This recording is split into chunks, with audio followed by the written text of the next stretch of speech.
But now, Su Chan suddenly felt that she had no confidence at all. Not only was Li Yundong's cultivation advancing at a rapid pace, but the cultivation talent he had displayed made Su Chan suddenly feel a little timid. The last time he visualized the lotus throne, he visualized the terrifying 9-linked treasured lanterns. And this time, he visualized the immovable wisdom king. Su Chan was tongue-tied. What kind of monster is this boy I met, she thought. Seeing that Su Chan was staring at him in a daze, Li Yundong smiled and waved his hand in front of the girl's face. Hey, what are you looking at? He asked. Only then did Su Chan come to her senses. She looked at him with a strange expression and stammered, "No, nothing." Li Yundong smiled and said, "Can I start the Zhuji phase now?"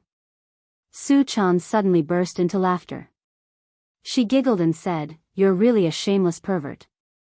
Do you only know how to hurry up to the Zhuji phase to play dirty tricks?" Li Yundong's face turned serious and he pretended to be angry. "Hey, you little devil, how dare you doubt my purpose of cultivation?"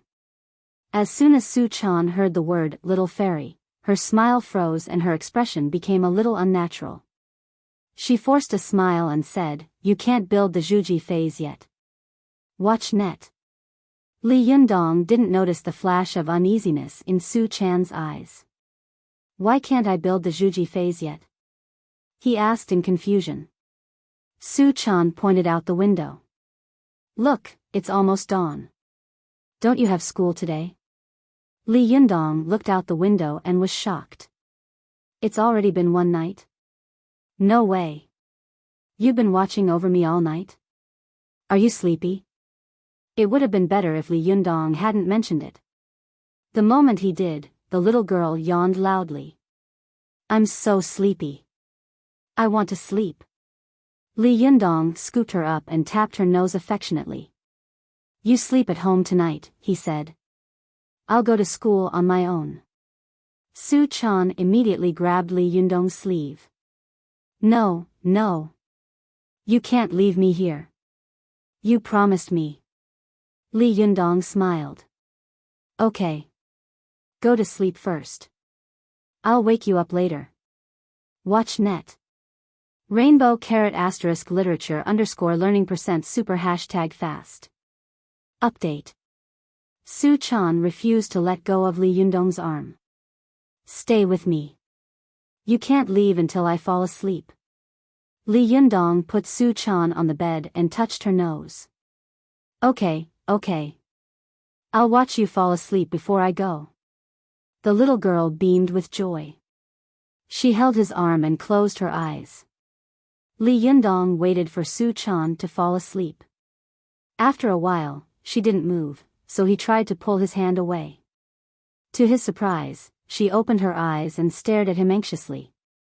She pouted and said, "I'm not asleep yet." Like a thief who had been caught, Li Yundong raised his hands and said, "Well, you've caught me. I won't leave. I'll stay here with you all the time, okay?" Su Chan nodded happily and stuck out her pinky. "Pinky promise," she said. Li Yundong smiled and hooked his pinky with hers. "Pinky promise for 100 years. Don't change." Su Chan was relieved. She closed her eyes and curled up into a ball. After a while, she fell asleep. Li Yundong looked at Su Chan's exquisite and beautiful face. For a moment, his heart was filled with warmth. It was as if something had filled his heart. He was satisfied and happy. After sleeping for about 2 hours, Li Yundong patted Su Chan's arm. "Hey, it's time to get up. I have to go to school." Su Chan rolled over in a daze. "I'm so sleepy," she murmured. "Then you can sleep at home." "I'll go to school by myself," Li Yundong said softly. Su Chan immediately sat up. Her eyes were still a little sleepy, but she held Li Yundong's arm tightly. She couldn't open her eyes. "No," she mumbled. "You promised to take me with you." Li Yundong didn't know whether to laugh or cry. "How are you supposed to go like this?" Su Chan rubbed her eyes and said, carry me. Li Yundong sighed. He carried Su Chan to the bathroom, washed her face, and rinsed her mouth. He was so tired that he almost broke out in a sweat. However, what made him feel very magical was that after he tossed and turned, the little girl was actually able to continue to be drowsy, bit by bit. Li Yundong couldn't help but laugh. He hung his school bag around Su Chan's neck, then carried her out the door. Along the way, Li Yundong attracted a lot of attention, especially when they arrived at the school. Li Yundong, who was carrying Su Chan on his back, attracted a lot of girls to point at the boys beside them. Did you see that? Look at how boyfriends treat their girlfriends. When they reached the classroom, Li Yundong placed Su Chan on her seat. As soon as her butt touched the seat, she curled up into a ball and fell asleep. Li Yundong smiled and shook his head. He stroked Su Chan's hair and gazed lovingly at her face. He would never get tired of looking at her. Yo, what's with the lovey-dovey display of affection so early in the morning? What the hell did you do last night? A sour voice rang out beside Li Yundong. Li Yundong turned around and saw Feng Na and Ching Ching standing in front of him. Feng Na wore a half-smile on her face, while Ching Ching stood behind Li Yundong, waving at him with a smile. Have the two of you decided to renounce the darkness and join our class? Li Yundong asked with a smile. Are you two going to stay in our class? Feng Na snorted. Bah. Jinx. I'm here to talk to you about something. Unconsciously, Feng Na spoke a little too loudly. The little fox groaned sleepily and turned over to express its protest. Li Yundong gestured at Feng Na to keep her voice down. Shoo, keep your voice down. Feng Na shot Su Chan a jealous look and sighed. I need to talk to you about something, she said softly. Li Yundong's voice was even softer than Feng Na's, as if he was afraid of disturbing Su Chan. What do you want? Feng Na subconsciously lowered her voice when she heard Li Yundong's voice. I'm here to talk to you about your appointment as the president of the Taekwondo club. Li Yundong shook his head like a rattle drum. No. Absolutely not. Feng Na's voice was soft, but her expression was one of confusion and anxiety. Why not?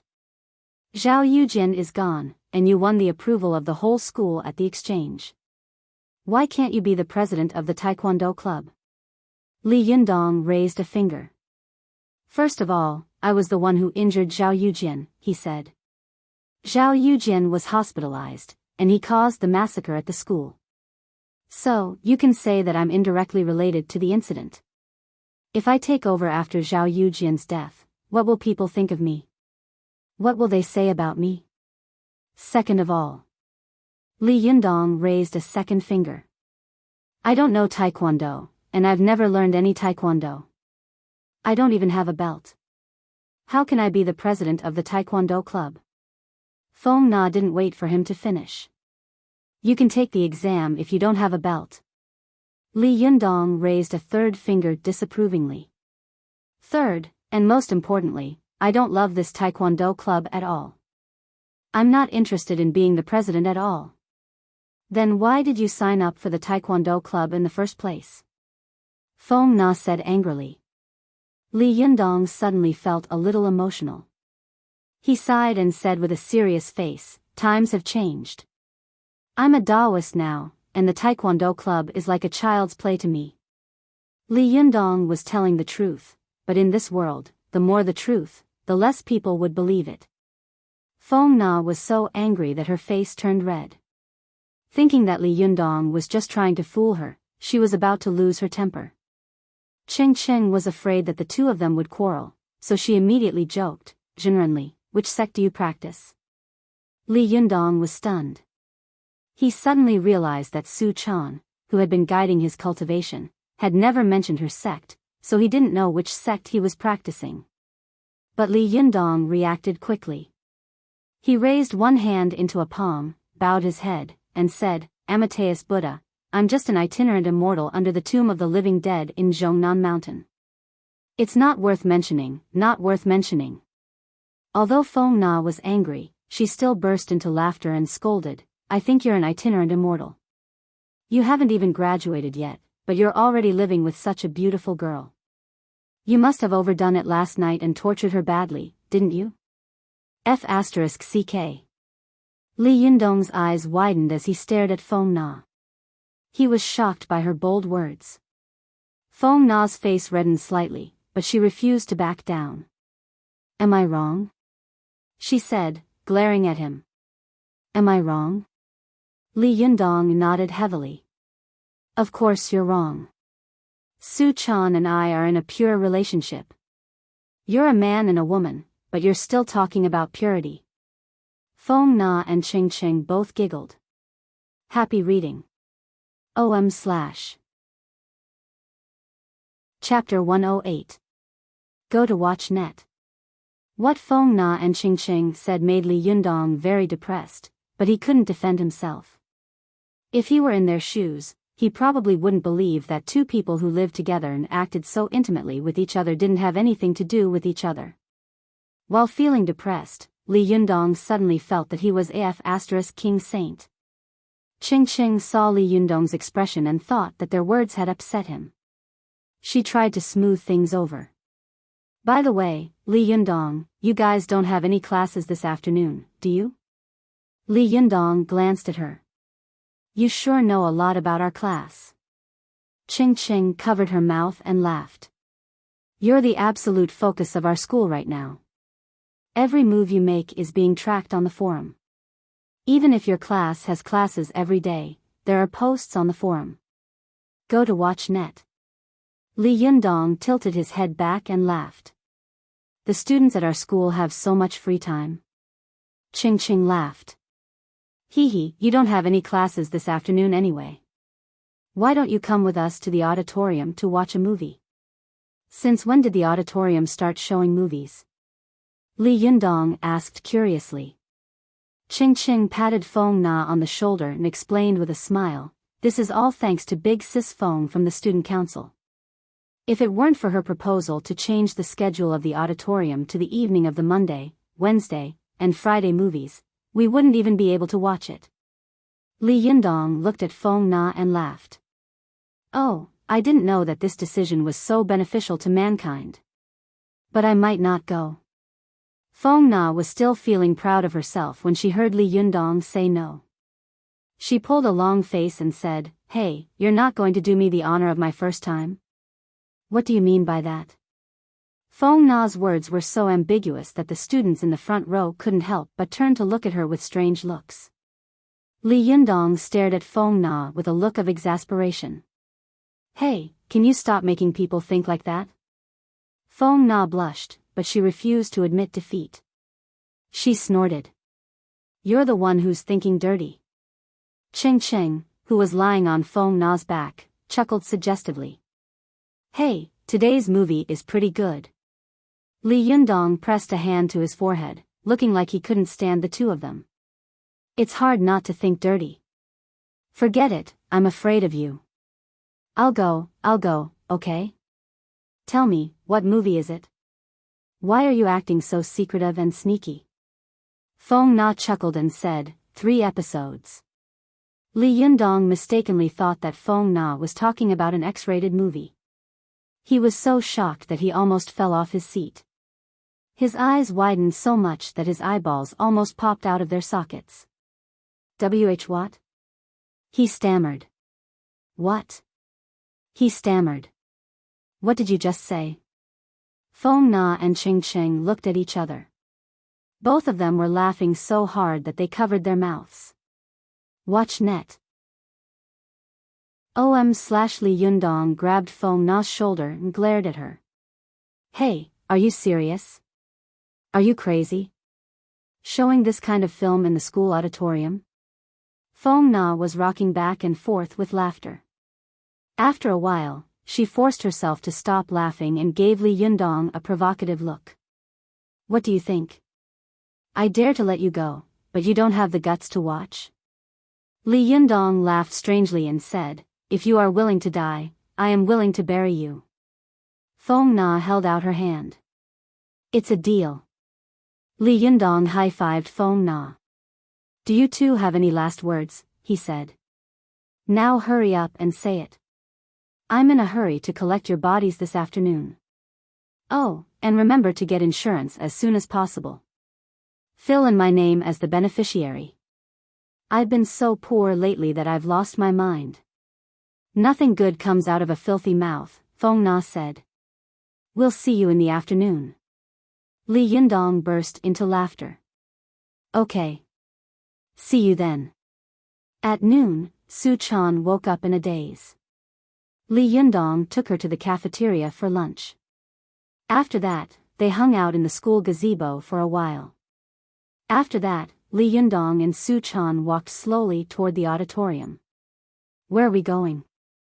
Su Chan couldn't help but ask when she noticed that Li Yundong wasn't taking her to class. Where are we going? I don't have any classes this afternoon, Li Yundong said with a smile. I'm taking you to a movie. What's a movie? Su Chan asked. It's a TV with a big screen. Li Yundong explained irresponsibly. What are you looking at? Su Chan asked curiously. Li Yundong grinned wickedly. 3-level movie. But as soon as he said it, he realized that Feng Na actually meant 3 episodes of a movie. Li Yundong slapped his thigh. Sigh. I got tricked by this girl. I was wondering why she had the guts to show a movie like that. She must be tired of living. So there's a TV show this afternoon. Su Chan's eyes lit up when she heard that it was a TV show. A TV show? Okay. I like it. Li Yundong shook his head with a wry smile and sighed in his heart. Alas, how could a good girl be poisoned by an evil soap opera? She's like a drug addict who sees drugs every time she listens to a TV show. She's hopeless. The two of them walked for a while until they arrived at a small auditorium next to the school's main hall. When they entered the hall, Li Yundong noticed a white curtain hanging in the middle of the hall. Clearly, it was used for projection. There was also a projector in the middle of the hall's ceiling. Feng Na, Ching Cheng, and a few other seniors were busily adjusting the projector. Go watch. The small auditorium, which could hold 500 to 600 people, was full at the moment. They had all heard about the premiere through the school forum. Some of the students were whispering to each other, while others were holding melon seeds and popcorn in their hands. They were chatting while eating. The auditorium was bustling with noise and excitement. The small auditorium was bustling with noise and excitement. Some of the students near the entrance saw Li Yundong and caused a commotion. They had all heard about the premiere through the school forum. Some students near the door saw Li Yundong at a glance, and suddenly there was a commotion, causing the whole crowd to look at Li Yundong. Feng Na, who was busy at the front desk, also saw Li Yundong. She waved at him. Li Yundong led Su Chan to Feng Na under everyone's gaze. Feng Na, he said with a smile. You're so mean.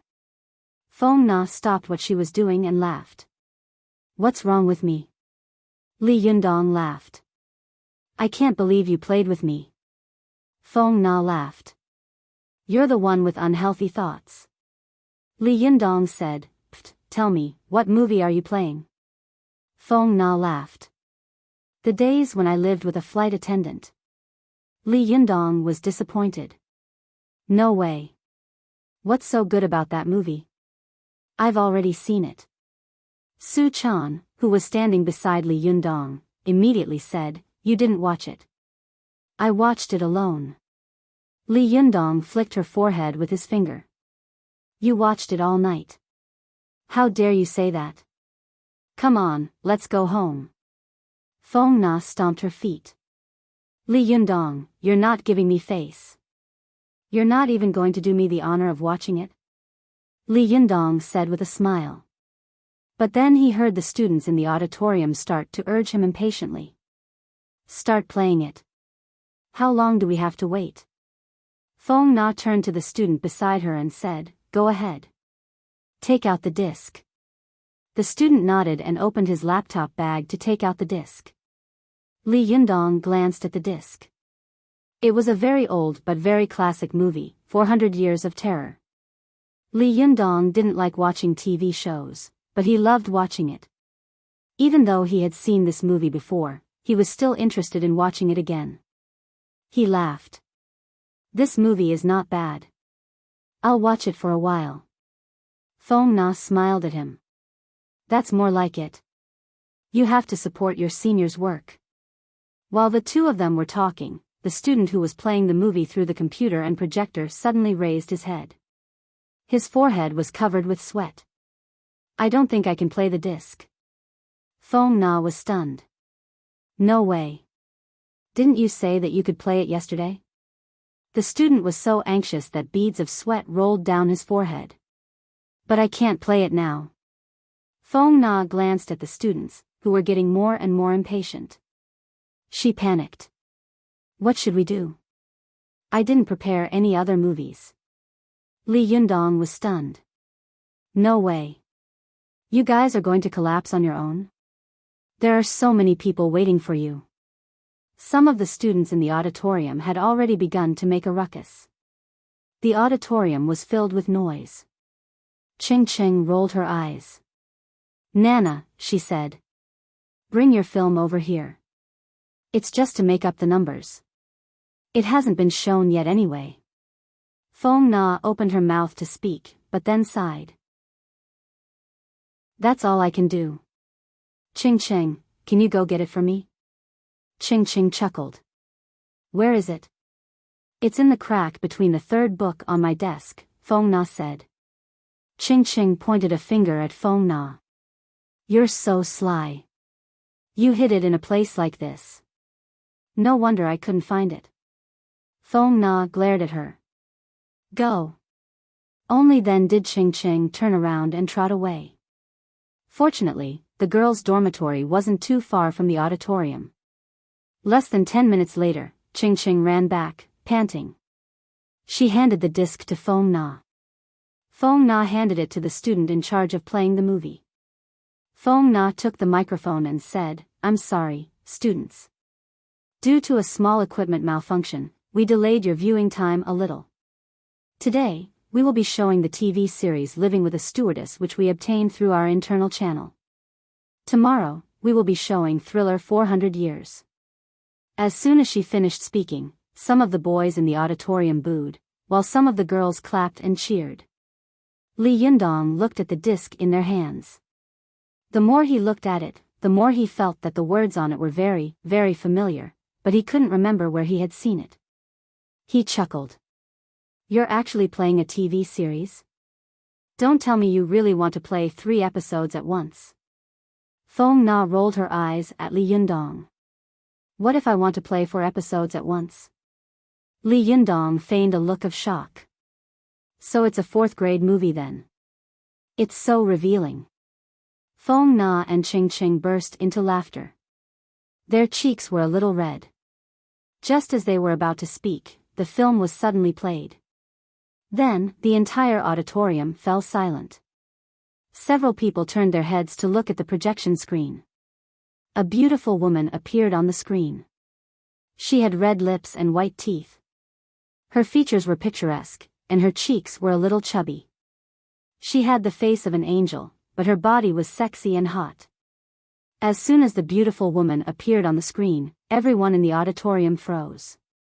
It wasn't because she was too stunning, but because she looked very familiar to all the boys and girls in the auditorium. Li Yundong stared at the screen and swallowed hard. He was flabbergasted. Fong Na and Ching Ching were the same. Their bodies were frozen in place, and their eyes almost popped out of their sockets. Li Yundong's mouth was dry, and his back was drenched in sweat. He suddenly remembered that this disc was a blockbuster movie of a Japanese celebrity that he had collected. Li Yundong jerked his head around and looked at Su Chan. Did you bring this disc out of your house? Su Chan glanced at Li Yundong timidly. She knew that she couldn't deny it, so she nodded meekly. I'm going to faint.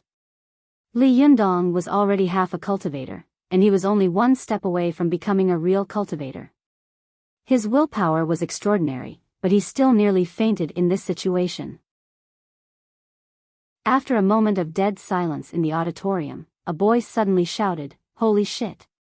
Is this what it's like to live with a stewardess? Is Sora Aoi a stewardess too?" Li Yundong was sweating profusely. He was sweating profusely. This is bad. The fourth-rate movie has really become a fourth-rate movie. Advertisement. I strongly recommend Bragging Dongman's new book, The King of 9 and 5. This is definitely a good book. If everyone is interested, why don't you take a look? Happy reading.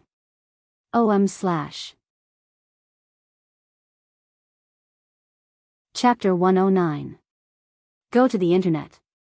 After a loud shout came out from the small auditorium, a burst of wild laughter that was loud enough to lift the roof of the auditorium soon broke out. Go to the internet. The boys laughed wildly and made a lot of noise. Some of the girls were blushing, and some covered their eyes with their hands, not daring to look at the screen. However, there was a gap between the fingers covering their eyes. Feng Na, Ching Cheng, and the student who was playing the video were all stunned. They stood there in a daze, unable to react at all. Li Yundong shuddered and took a big stride forward. He immediately rushed to the machine and pressed the stop button. As soon as the video disappeared, the students in the auditorium shouted, "Don't stop. Keep playing it. Change the sex. I've seen this before. It's coded. I want to see Ozamaria's video. Brother, you're so awesome. I can't believe you played this kind of video.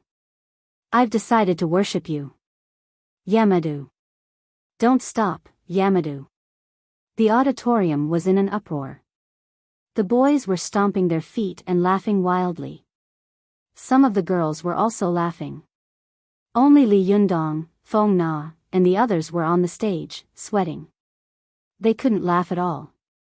"How did you get my disc here?" Li Yundong stared at Su Chan, his eyes wide open. Su Chan knew she was in big trouble again. She lowered her head and said weakly, "I broke the original video and happened to see this one. I was afraid you would scold me, so I..." Li Yundong didn't know whether to laugh or cry. He rubbed his temples and said, "This is going to be fun." Feng Na came back to her senses. "What? This is your video?" Li Yundong smiled bitterly. "I think so." Feng Na stomped her feet and said bitterly, "How could you make such a mistake? If the teacher finds out, you'll be expelled." Ching Ching couldn't help but ask, "Hey, you're such a prank. So what if it's a video? Why did you put your name on it? And it's the days when you lived with the stewardess. How could it be so coincidental?" Li Yundong rolled his eyes. "Is there something wrong with the name? I was so proud of myself when I picked the name. Besides, isn't it my own business what I write on my disc?" Feng Na spat and anxiously scolded, "Bah! How is this your problem? I'm in trouble because of you." As if to prove Feng Na's words, an angry shout suddenly came from the entrance of the small auditorium. Then, a teacher rushed in. Li Yundong took a closer look. Oh, it was an old acquaintance. It was Director Qian, who wore gold-rimmed glasses and had a divisional cadre haircut. Director Qian rushed to the front of the stage and waved his arms excitedly like a red guard wiping out a counter-revolutionary. Who put it there? This is too much. How dare they play this kind of film in school?" Director Qian's appearance made Feng Na's face turn pale. She opened her mouth, wanting to say something, but her mind was blank. To watch the net. As a girl, it would be a huge stain on her record for the rest of her life if she was expelled for the crime of gathering people to play pornographic videos. If it was more serious, she could even be directly arrested and sent to the police station. Li Yundong knew that this matter was more or less caused by him, so he stepped forward without hesitation. "It was me," he said loudly. "It has nothing to do with them." Director Qian stared at Li Yundong with his beady eyes. He sneered inwardly. I was worried that I wouldn't be able to use something against you, and now you've come knocking on my door. Director Qian snorted and laughed mockingly. Oh, you think this is some heroic thing? You actually agreed to it so confidently. By now, Li Yundong had calmed down. He thought to himself, I'm definitely going to be expelled this time. I can take this kind of punishment, but Feng Na can't. If worst comes to worst, I'll just quit school and focus on cultivation with this little girl. If Feng Na is expelled, what will she do? A girl with this kind of bad reputation will never be able to hold her head up high for the rest of her life. It's not that I'm confident, Li Yundong said in a low voice. It's just that I have to bear the consequences of my own actions. But this is just a misunderstanding. I took the wrong disc from home, and that's why this happened. Su Chan was about to say something when Li Yundong turned his head and glared at her. Director Qian let out a strange laugh. Stop quibbling, Li Yundong. I think you've lost your mind from being a hero. How could you do something like this? Feng Na snapped out of her daze. She stared at Li Yundong with wide eyes, her lips trembling. She wanted to say something, but she couldn't. Her eyes were filled with shock, gratitude, worry, fear, and a trace of guilt. Li Yundong saw the look in her eyes and smiled at her. He nodded at her, telling her not to worry. Seeing that Li Yundong was still in the mood to flirt with a beautiful woman after committing such a serious crime, Director Qian was furious. He stomped his foot and said loudly, Li Yundong, I am now officially informing you that you are suspended. The school committee is going to discuss your actions and give you an answer after that. Li Yundong said. You can go home and wait for the verdict. However, I can tell you in advance that given the vile nature of today's incident, you won't be able to escape the fate of being expelled. Li Yundong also had nothing to lose.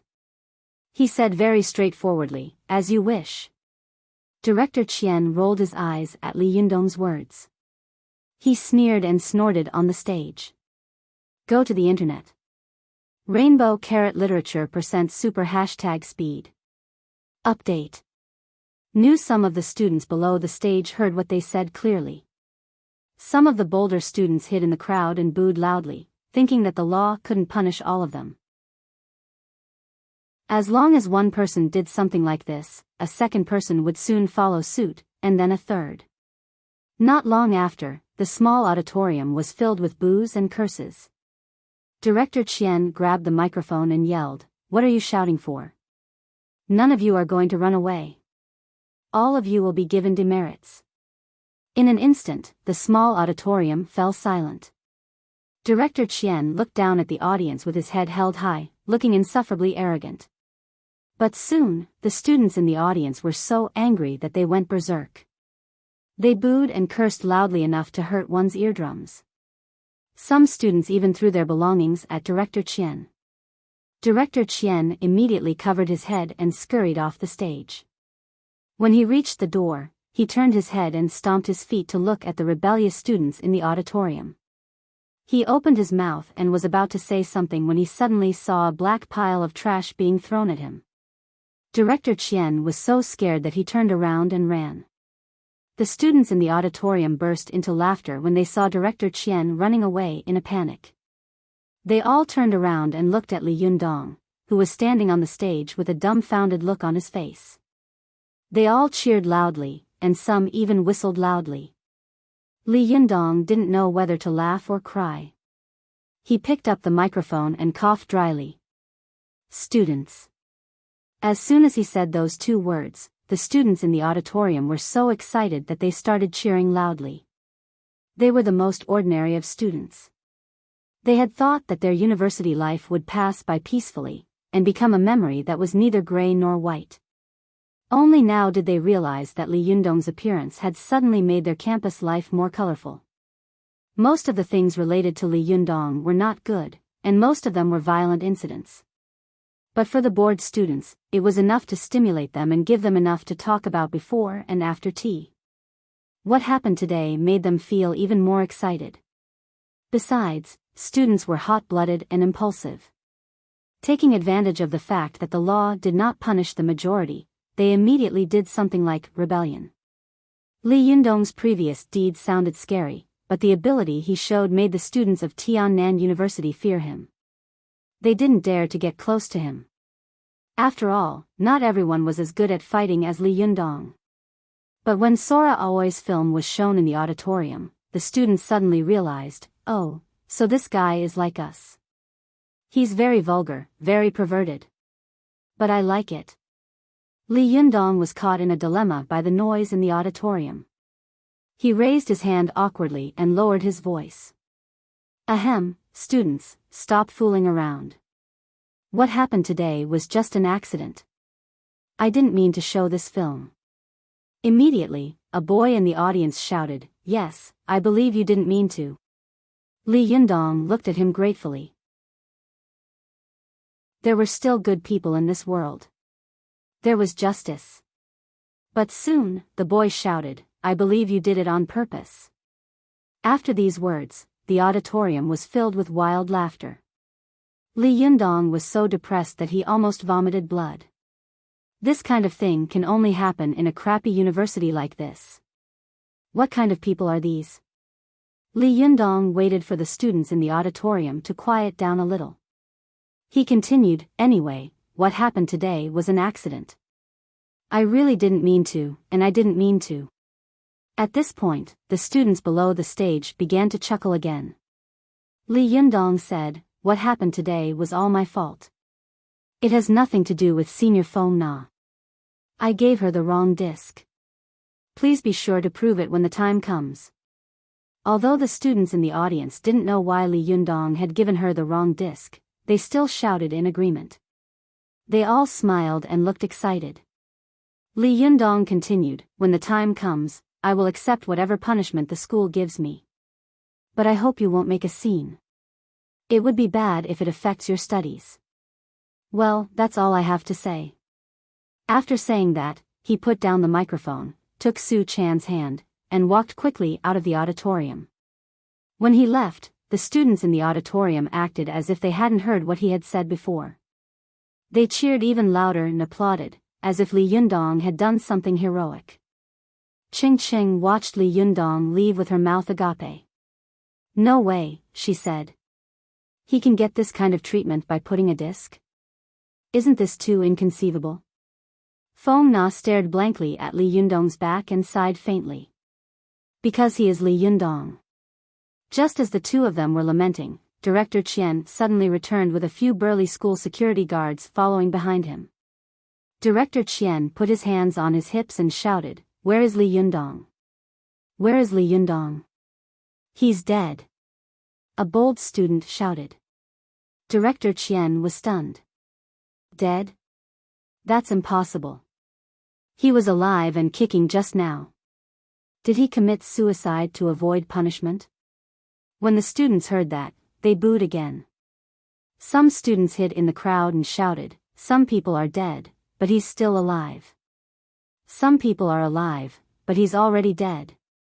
Zhang Kejia's famous sentence made the students in the small auditorium burst into laughter again. A new wave of boos came crashing down on Director Qian.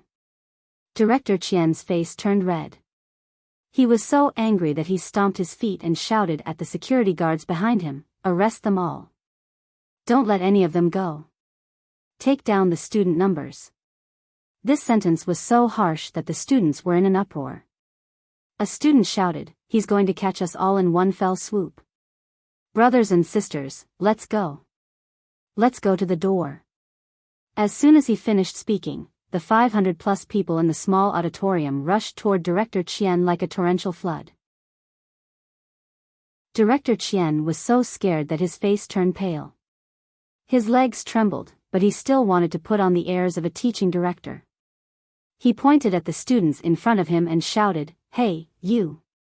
Stop right there. He turned his head and wanted to ask the security guards to stop the audacious students. But when he looked back, he saw that the security guards had already run out of the door in fear. Director Qian groaned inwardly. He wanted nothing more than to curse the security guards who had abandoned him. But then he remembered that he had always been the one to run first. Could this be retribution? The thought flashed through Director Qian's mind before he was drowned by the flood of students behind him. His head of department was instantly swallowed up by the sea of students. When all the students in the auditorium were gone, the security guards who had fled earlier carefully surrounded Director Qian. They looked at each other in confusion. Is he still alive? A security guard poked Director Qian's fat belly with his finger and asked weakly. Maybe? Another security guard looked at the dense footprints on Director Qian's body and grimaced. He felt a faint pain all over his body. Last weekend's final result was 8th place. This week, I broke the record 3 times, namely on Tuesday, Thursday, and Saturday. Please wait. Happy reading. OM/.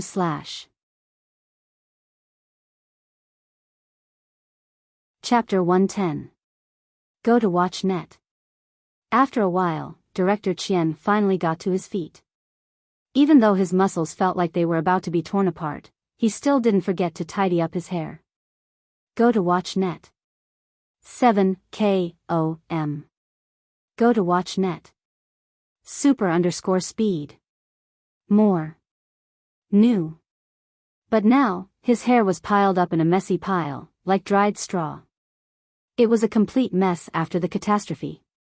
Q. Director Qian, are you okay? The security guard asked tentatively.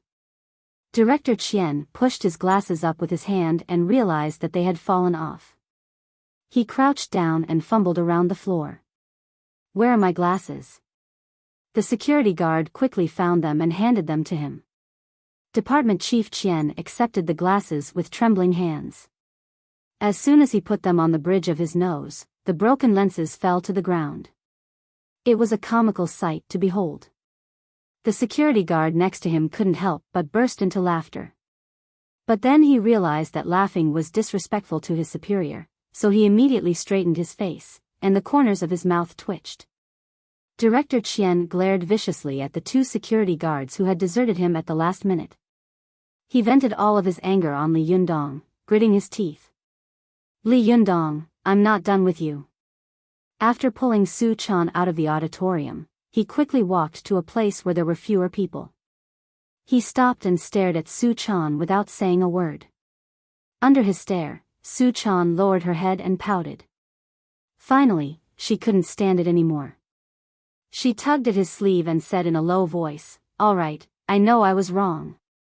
Li Yundong sighed and said, "Do you know how serious today's matter is? You almost got Feng Na killed. Do you know that?" Su Chan didn't dare to refute him. "Oh.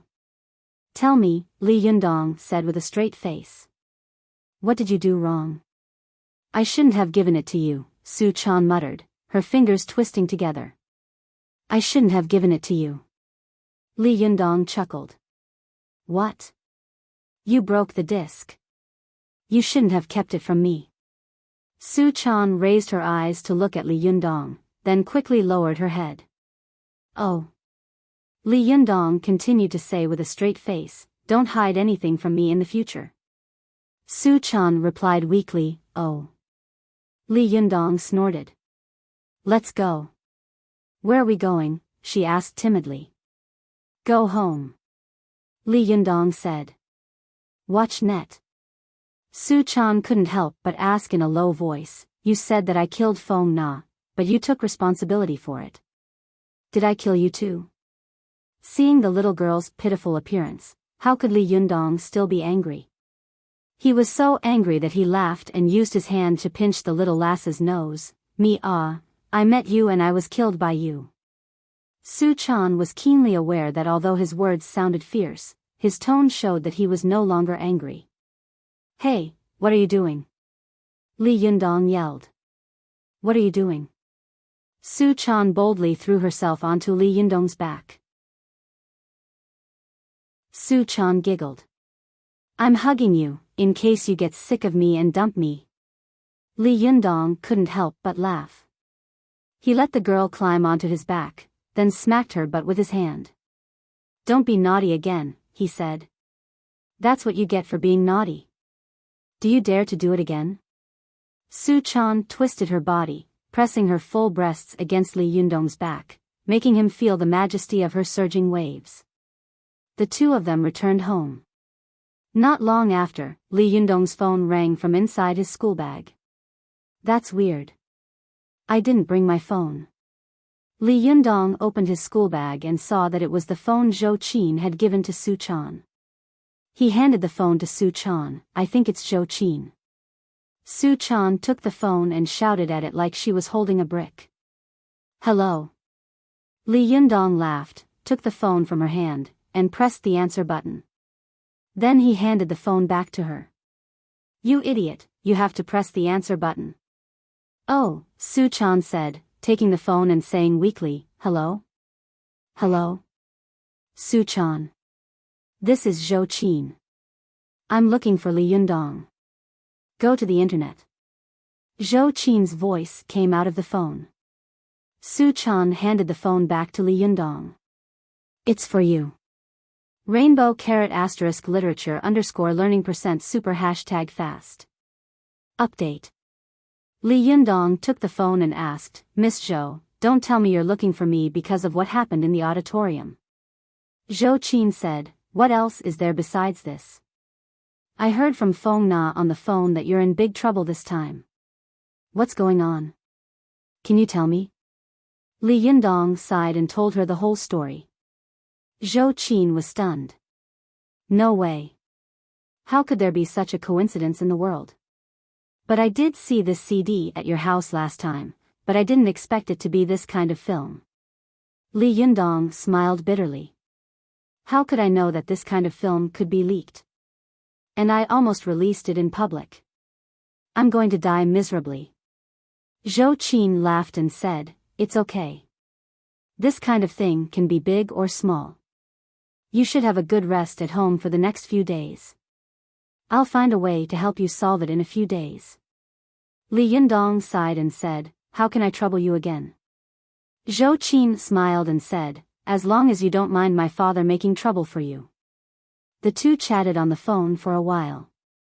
Zhou Qin seemed to hesitate for a moment and said, by the way, last time I heard you say that you were going to work during the summer vacation? Li Yundong smiled and said, yes, you remember it so clearly. You're not going to arrange a job for me, are you? Zhou Qin smiled and said, what are you talking about? How dare I arrange a job for you? However, I have a friend who runs a company. Now the company is short of a person. She asked me if I had any useful friends who could recommend her to do her a favor, so I boldly recommended you. Hearing this, Li Yundong's heart was filled with emotion. Zhou Qin looked cold and arrogant, but she treated him so well. She thought of everything for him, and even said that she was so polite when she helped him find a job. Li Yundong's heart was filled with emotion. If this went on, he would owe her so much. How could he pay her back? Zhou Qin saw that Li Yundong was silent on the phone for a long time, so she thought that he was a little angry and unhappy. She asked tentatively, if you don't want to go, then don't go. It doesn't matter. Li Yundong was silent for a while, then sighed slightly in his heart and said, which company? Zhou Qin breathed a sigh of relief and said, Dongxing Real Estate Company, Limited. Li Yundong was surprised and said, real estate company? What can I do there? Zhou Qin smiled and said, that depends on the arrangement of the boss. Maybe he will arrange for you to be a secretary. By the way, my friend is a great beauty. There are also many beautiful women in the company. You have to control your eyes. Don't make Su Chan sad. Su Chan had been listening to them. When she heard this, she immediately shouted, no, no, I want to go with you. Li Yundong was amused and flicked his finger on her forehead. Go away, don't make a scene. Zhou Qin heard Su Chan's voice on the phone and giggled. She said loudly, Su Chan, you have to control Li Yundong. Otherwise, he will be seduced by other women. Su Chan nodded vigorously and echoed in a loud voice, that's right. Li Yundong glared at the little girl and then said to Zhou Qin, hey, don't fan the flames, or I won't go. Zhou Qin only knew that Li Yundong was angry. She pursed her lips and smiled at the other end of the computer. Don't be like that. This is a rare opportunity. The salary in that company is very high. When Li Yundong heard this, he became interested and asked, how high? Zhou Qin smiled and said, are you a money grubber? About 2 or 3 stories high. Li Yundong sighed and said, only 2 or 3 stories high. My debt is almost as deep as a 10,000-foot tall building. What's the use of 2 or 3 stories? Zhou Qin held the phone and was silent for a while. There was a trace of emotion at the corner of her mouth. Li Yundong, you are really arrogant. You don't want the money my father gave you. Do you want the money you earned with your own hands? In today's society, it is not easy to earn money. Did you not want my father's money because of your own pride, or because you have other ideas about me? Thinking of this, Zhou Qin suddenly found that her cheeks were a little hot. She put down the phone and touched her hot cheeks. Then, she turned her head to look at a mirror in her house. She saw a beautiful girl in the mirror with her cheeks flushed, like white jade. She was so beautiful that she could not be compared. For a moment, Zhou Qin was stunned. She reached out her hand and touched the beauty in the mirror with her soft fingertips. She thought to herself, what a beautiful girl. You are no worse than Su Chan, but why is he not tempted by you? Seeing that Zhou Qin was silent, Li Yundong thought that he had gone too far. He smiled and said, I was joking. Thank you for introducing me to the job. I really need money now. Zhou Qin smiled silently, and her voice suddenly became very soft. Li Yundong, you don't have to be so polite. We are friends, right? If you are really in need of money, I have some savings here. Can I lend you some first? Li Yundong said without hesitation, no, I'm not in such a hurry for the time being. When I really can't stand it anymore, I'll ask you for money, okay? Zhou Qin sighed faintly in her heart. You are so polite. I'm afraid that even if you starve to death, you won't ask me to borrow money, will you? As I expected, this guy's arrogance really comes from his bones. If it weren't for the fact that I have a good relationship with him, I'm afraid that he would even refuse to help him find a job. Zhou Qin told Li Yundong the time and address to meet at the company. After hanging up the phone, she couldn't help turning her head to look at herself in the mirror. She pointed at herself with her slender fingers and said, Zhou Qin, you actually fell in love with such a guy. You will suffer in the future. After a while, Zhou Qin picked up her cell phone and dialed a number. When the phone was connected, she said, hello, Meng Fan? Do you remember what I told you last time? A shrewd and capable voice came from the phone. Qin. It's about your friend, isn't it? I remember it's tomorrow morning, right? Okay, let him come to the company directly. Zhou Qin smiled and said, then I'll have to trouble you. The person I'm introducing is really strong. You have to use good steel on the edge of the blade. A string of silver bell-like laughter came from the other end of the phone. Oh, Zhou Qin, when did you start praising people? This is a rare thing that only happens once in 100 years. I have to carefully examine this strong man tomorrow and help you check him. Zhou Qin laughed and said, hey, don't play tricks on me. As soon as she said this, she heard a burst of loud laughter coming from the phone, followed by a busy tone. Zhou Qin didn't know whether to laugh or cry. She picked up her cell phone and wanted to call her friend to make it clear, but no matter how she dialed, she couldn't get the busy tone. She wanted to call Li Yundong again and tell him to be mentally prepared, but on second thought, she was afraid that the arrogant guy would think too much and lose his temper. Zhou Qin bit her lip in a dilemma, worrying about gains and losses. Happy reading. OM/.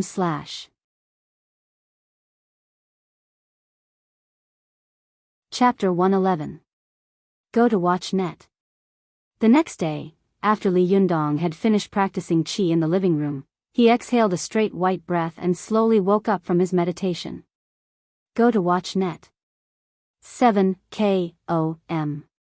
Since he had an interview with Zhou Qin that day, Li Yundong found the suit he had bought during the shopping trip that had bankrupted him last time. Li Yundong put on the suit and put on his leather shoes.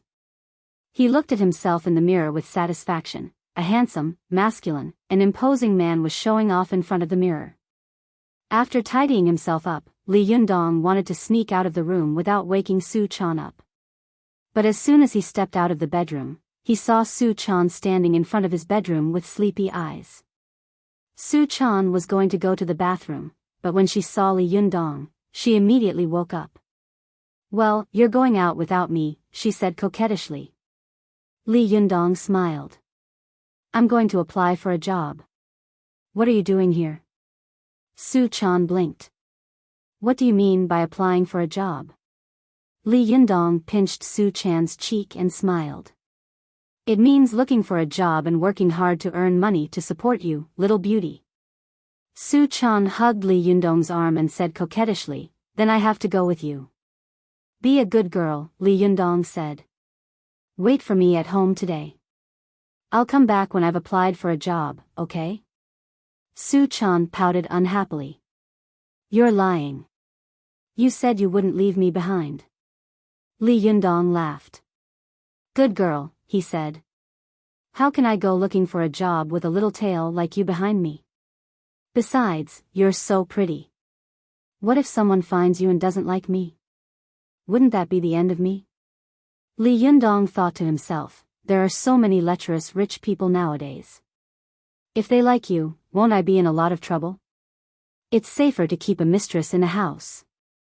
Su Chan was still a child, so when she heard Li Yundong praise her beauty, she immediately beamed with joy. She remembered the trouble she had caused Li Yundong in the past and felt very guilty, so she said, "Then I'll wait for you at home." Li Yundong smiled and said, "Okay, there's food in the fridge. If you're hungry, go get it yourself." Su Chan wrapped her arms around his waist and leaned against his chest. She raised her head and said in a sweet voice, "I don't want to eat. I want to eat the hot food you make for me when you come back. I'm hungry. Let's see if your heart aches for not taking me out." Li Yundong laughed heartily and wrapped his arms around the girl's waist. He kissed her hard, then ruffled her hair. "Go to sleep," he said. "I'm leaving. Watch net." After that, he bade farewell to the little girl and left the room. Reluctantly, Su Chan ran to the balcony and watched as Li Yundong left. Coincidentally, Li Yundong was looking up at the same time. Their eyes met. Even though they were separated by a long distance, they could clearly feel each other's longing and attachment. The little girl waved her hand and shouted, "Come back soon." "Okay." Li Yundong replied from the bottom of the stairs. Li Yundong's heart warmed, as if he had a beautiful and gentle wife waiting for him at home. Although this wife was a little naughty, didn't know how to do housework, and didn't know how to cook. But he loved her, so what could he do? Sigh, from now on, I have to take responsibility for this family. Li Yundong suddenly felt a weight on his shoulders, but his whole body seemed to be filled with endless energy. He was full of vigor and fighting spirit. The little girl shouted from the balcony, attracting many people's attention, including Wan Hongling, who was practicing qi on the balcony. When Wan Hongling heard the voice, her heart suddenly skipped a beat. She faintly felt that there was a seductive fox in the voice. It didn't sound like the voice of an ordinary person. She finished a cycle, exhaled, and turned her head to look in the direction of the voice. She saw a very familiar figure flashed by. Wan Hongling suddenly frowned, and her heart became vigilant. Why does this figure look so much like that fox witch? Wan Hongling wanted to check it out, but she was in the mortal world, and it was broad daylight. Wan Hongling didn't dare to act rashly. She stared thoughtfully at the place where Su Chan had disappeared. Since Li Yundong didn't have the little girl by his side, he didn't extravagantly take a taxi. Instead, he followed the crowd and squeezed into the bus. He was not short, about 1.75 meters tall, and he was handsome, which was very eye-catching. Moreover, his body was full of strong essence qi, and there seemed to be a huge magnetic field within 5 meters of his body. As long as a man entered this magnetic field, he would feel uncomfortable and ashamed of himself because of Li Yundong's heroic spirit. As long as a woman entered this magnetic field, the yin qi in her body would be moved by Li Yundong's strong yang qi, and she would feel good about it. Go to see the net. 7 K-O-M. This was the principle that like repels, and opposites attract. At this time, Li Yundong was at the threshold of cultivation. He didn't know how to restrain his aura, nor did he know how to hide it. Therefore, no matter where Li Yundong went, he was the focus of everyone's attention. When he finally arrived, Li Yundong looked up at the towering high-rise building in front of him. For a moment, he was a little dazed. In this strict steel forest, where should a cultivator go? When will I have such a building? Li Yundong calmed himself down and walked calmly into the Dongxing building. Hello, I'm looking for Yin Mengfan, President Yin, Li Yundong said politely, neither servile nor overbearing. The receptionist was texting with her head down. When she heard that he was looking for Yin Mengfan, she raised her head casually. However, when she saw that the boy in front of her was handsome and had an indescribable temperament, her eyes suddenly lit up, and the smile on her face became much more enthusiastic. Do you have an appointment? Li Yundong thought for a moment and said, I think so. The receptionist looked through the appointment record and asked, What's your surname, please? Li Yundong said, Li. The receptionist smiled and said, Mr. Li, right? President Yin has been waiting for you for a while. Please come with me. The receptionist led Li Yundong to the elevator door.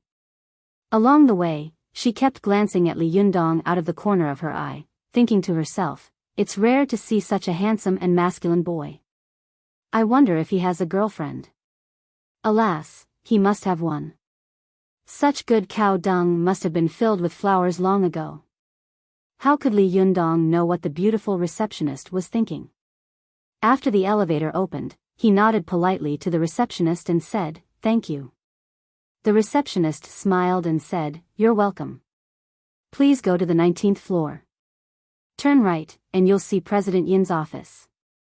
Li Yundong smiled and thanked her again. The receptionist watched Li Yundong's figure disappear into the closed elevator door. She suddenly felt a little lost. She stood there in a daze for a long time before returning to the front desk. She didn't want to send a text message. She rested her chin on her elbow and stared blankly at the front desk. After a while, the receptionist suddenly felt someone pat her on the shoulder. She turned her head and saw a baby-faced girl about 1.6 meters tall looking at her with a smile. Shenhui? Oh, no, Miss Shen. The receptionist was shocked. Are you here to see President Yin? Shenhui looked at the receptionist with a smile, her face almost sticking to her face. She smiled ambiguously and mysteriously and said, I'm on summer vacation. Dad insisted that I come here for an internship. Why were you in a daze just now? You look so infatuated. According to my experience, you must be infatuated with a beautiful man. The receptionist nodded like a chicken pecking at rice. Yes, a handsome man just came. He was so handsome and elegant. I've never seen such a handsome man. He also went to see President Yin. You can find him yourself. Shenhui rolled her eyes and said, Really? Then I have to go and have a look. After that, she didn't need anyone to lead the way and rushed into the elevator. The receptionist looked at Shenhui's departing figure and suddenly thought, that handsome man is a good match for Miss Shen. Alas, I won't be able to get him anyway. When Li Yundong took the elevator to the 19th floor, the moment the elevator door opened, there stood a beautiful woman in a well-ironed business suit with a pair of thick black-rimmed glasses on the bridge of her nose. She was beautiful, mature, and had a sexy figure. When Li Yundong saw this woman, he was stunned. Although he had the little girl Su Chan by his side, a word still jumped out of his mind, stunner. The woman was about 1.7 meters tall. Her black uniform accentuated her twin peaks. Every button on her white shirt was buttoned up tightly, making people want to tear it apart. Her waist was slender, and the waistline of the black uniform outlined her waist. These two curves suddenly expanded when she reached the bottom, outlining the shape of a gourd. Li Yundong didn't even need to stand behind her to look at her. He could guess from this amazing arc that this woman's **** must be very perky and plump. The surprise in Li Yundong's eyes flashed, and the woman's eyes also flashed with interest. She carefully looked at Li Yundong. The two of them looked at each other at the door, smiled politely, and nodded. When Li Yundong passed by the beautiful woman at the door, he subconsciously turned his head to look at the woman's breasts.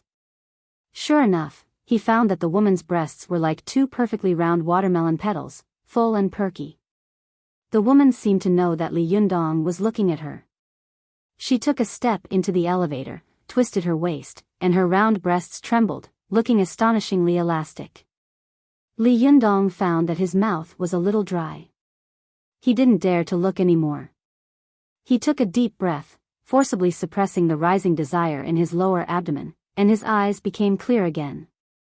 The beautiful woman in the elevator was surprised to see that Li Yundong's eyes had become calm and indifferent in an instant.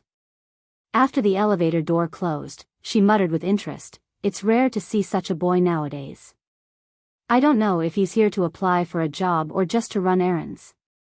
While she was thinking, the elevator had already reached the first floor. But after thinking for a moment, she pressed the button for the 19th floor, and the elevator continued to run up.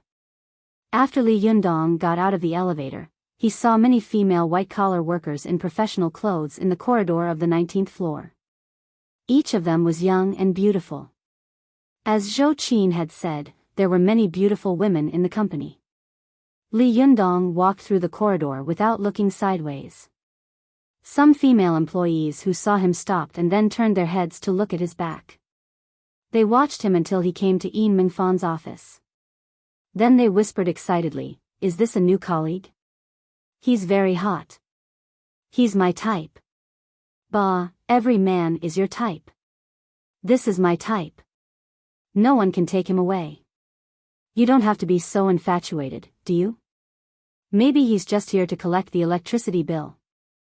The female employees giggled. "Looking for Mr. Yin to collect the electricity bill? You have a rich imagination."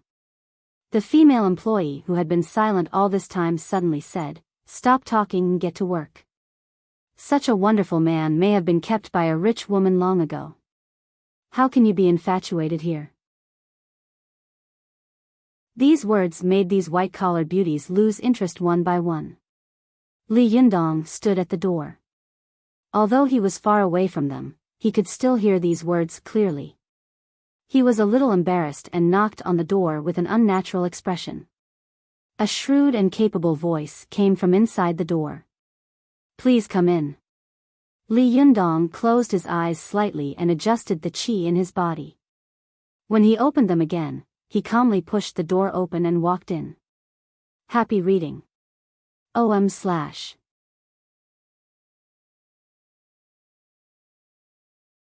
Chapter 112. Go to Watch Network. As soon as he entered the door, Li Yundong saw a large luxurious desk near the floor-to-ceiling window in the spacious and comfortable office. On the desk was a gold plate with black characters, Yin Mengfan. A woman was sitting in a long and tall office chair, looking down at documents. Like most of the professional women in the building, this woman was wearing a dark blue uniform. Her hair was black and long, half of it draped over her shoulders, and the other half fell on one side of her face like a waterfall due to her bowed posture. Li Yundong entered the door and saw that the other party didn't greet him. He quickly glanced around the office, then stood there quietly without saying a word. Yin Mengfan didn't seem to know that someone had entered the room. She just lowered her head and looked at the documents. The office was as quiet as a cemetery, and only the sound of flipping through documents could be heard from time to time. If it had been the old Li Yundong, he might have been a little impatient and couldn't stand still after being ignored by Yin Mengfan like this. But now that Li Yundong had succeeded in qi refining, he sat cross-legged like a bell for a few hours, motionless. Although he had been ignored by Yin Mengfan, he did not feel embarrassed at all. After a short period of observation, he looked down and began to meditate. Although Yin Mengfan had been looking down at the documents, she had actually been looking at the boy in front of her out of the corner of her eye. After looking at him for a while, Yin Mengfan nodded in her heart. Not bad. He stands like a pine tree and looks heroic. In such an environment, he can still maintain his composure, and he is so young. It's rare, really rare. It's not unreasonable for Zhou Qin to think so highly of this boy. Thinking of this, Yin Mengfan raised her head and said to Li Yundong with a smile, "It's Li Yundong, isn't it?" Li Yundong nodded and said in a neither servile nor overbearing manner, "Yes." Yin Mengfan was about to speak when the office door was suddenly pushed open. There was a flash of anger in her eyes. She would never allow anyone to come in without knocking on the door. But when she fixed her eyes on him, she saw Shenhui poking her head in from outside and looking at her with a smile. Yin Mengfan's anger turned into joy. She smiled and said, "It's you. Wait, I have something to do now. I'll look for you later." Shenhui curiously looked at the man standing in the room with his back to her. She vaguely felt that this figure was a little familiar. She smiled and waved at Yin Mengfan. "Then I'll go find someone else to play." After that, Shenhui looked at Li Yundong's back a few more times, then closed the door. Watch net.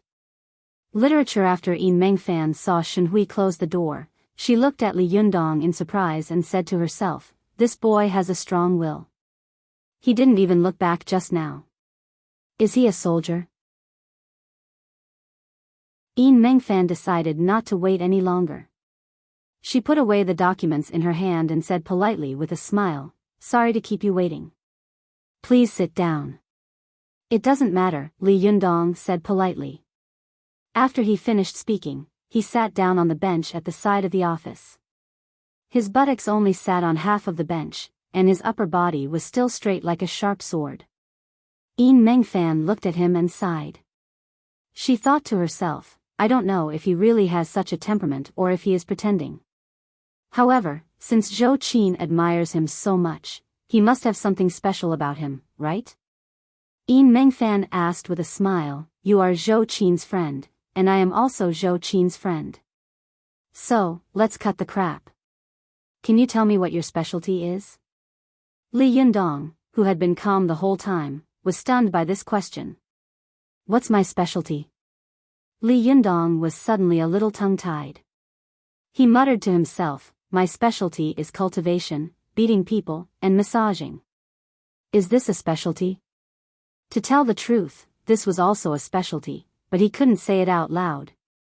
Li Yundong suddenly felt so depressed that he wanted to turn around and leave, because he found that he really didn't know anything else besides this. Yin Mengfan saw him in a daze and thought that he hadn't come back to his senses, so she asked again, "What do you know?" Li Yundong was still tongue-tied. Yin Mengfan frowned in her heart. She asked patiently, "Have you studied accounting?" Li Yundong shook his head. Yin Mengfan asked again, "Have you studied finance?" Li Yundong still shook his head. Yin Mengfan frowned. "Have you ever been a salesman?" Li Yundong shook his head again gloomily. Yin Mengfan shouted in her heart, "No way. Zhou Qin actually recommended a man who looks like gold and jade on the outside but looks like wax on the inside. This guy looks good, but he's useless. What on earth can he do?" Yin Mengfan was too embarrassed to ask again. There was a faint trace of contempt in her eyes, but she still said politely, "I understand. Wait a minute." As she said this, she picked up the phone and said, "Xiaojia, come here for a moment. Go to the internet. 7KOM. Net. Super_speed. More. New." After a while, a young white-collar worker came in and said, "Mr. Yin, what can I do for you?"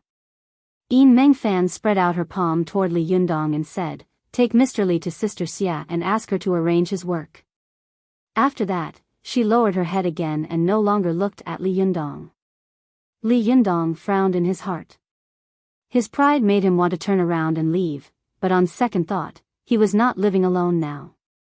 There was still Su Chan waiting for him to raise.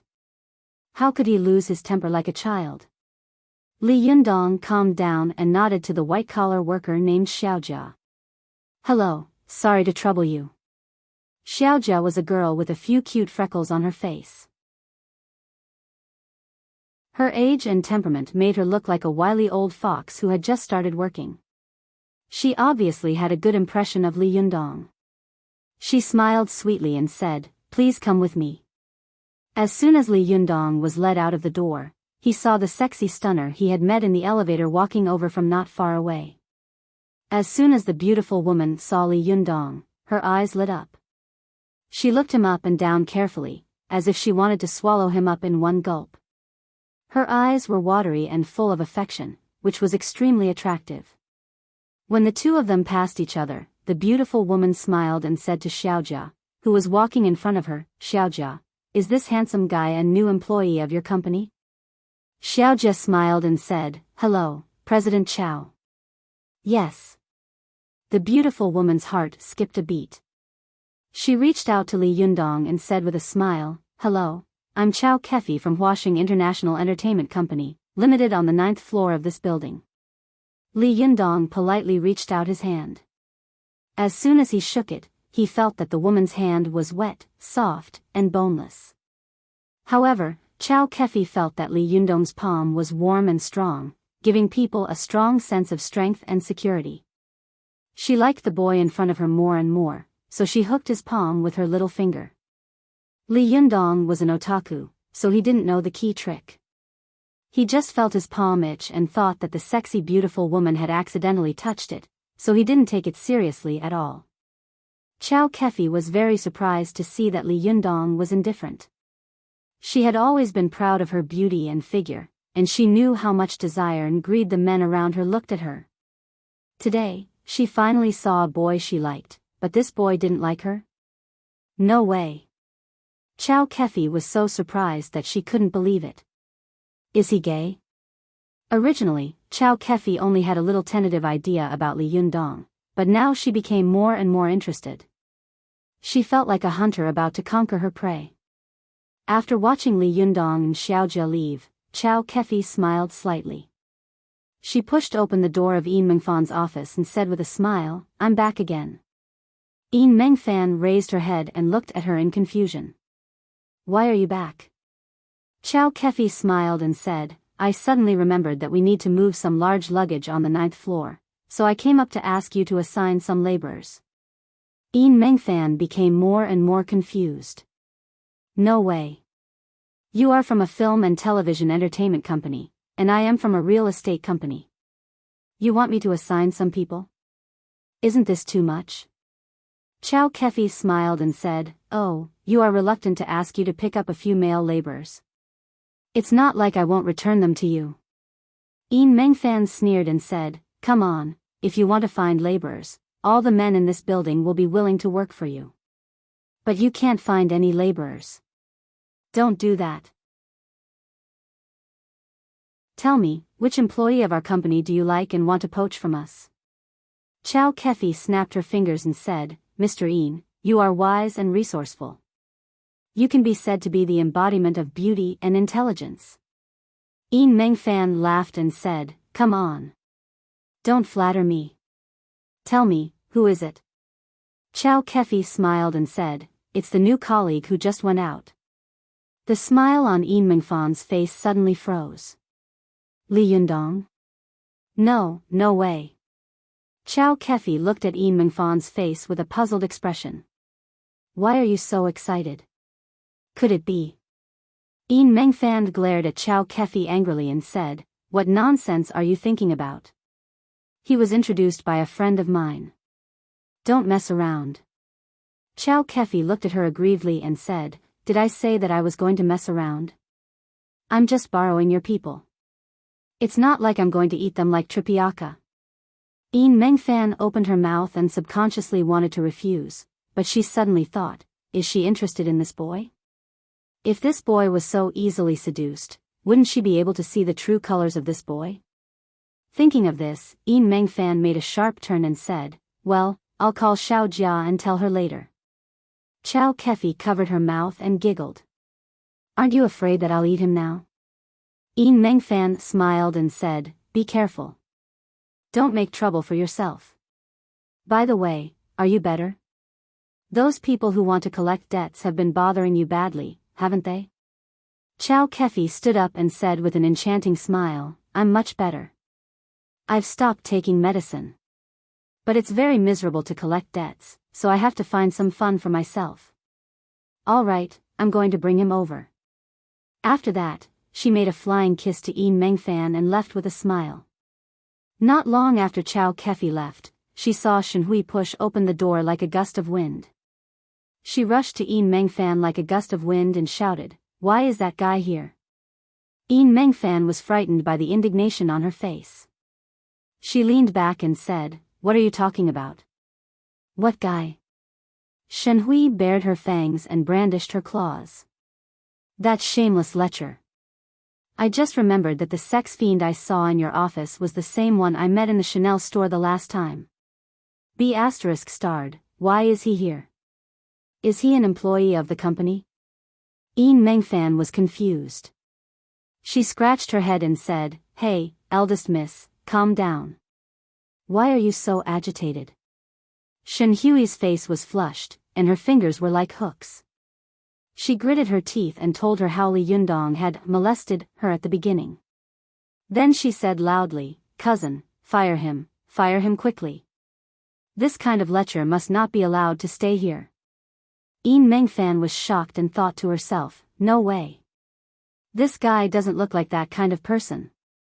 Can it be that people really can't be judged by their appearance?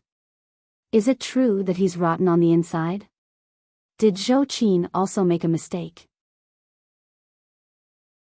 Seeing that Yin Mengfan was still thinking, Shenhui said anxiously, "Hey, what are you still thinking about?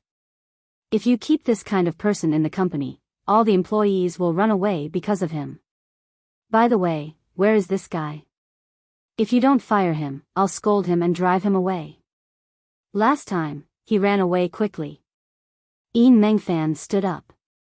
Just as she was about to speak, she suddenly heard a noise and footsteps coming from outside the door.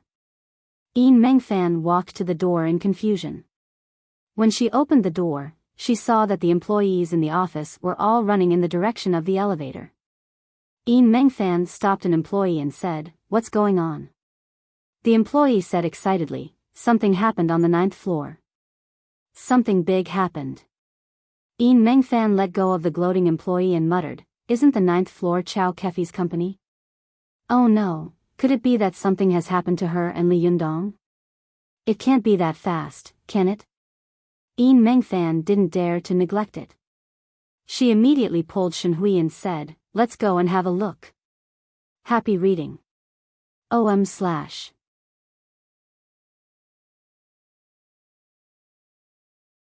Chapter 114. Go to Watch Network. In the face of the sharp knife stabbing toward his chest, Li Yundong did not dodge. He stretched out 2 fingers and firmly caught the sharp knife between his fingers.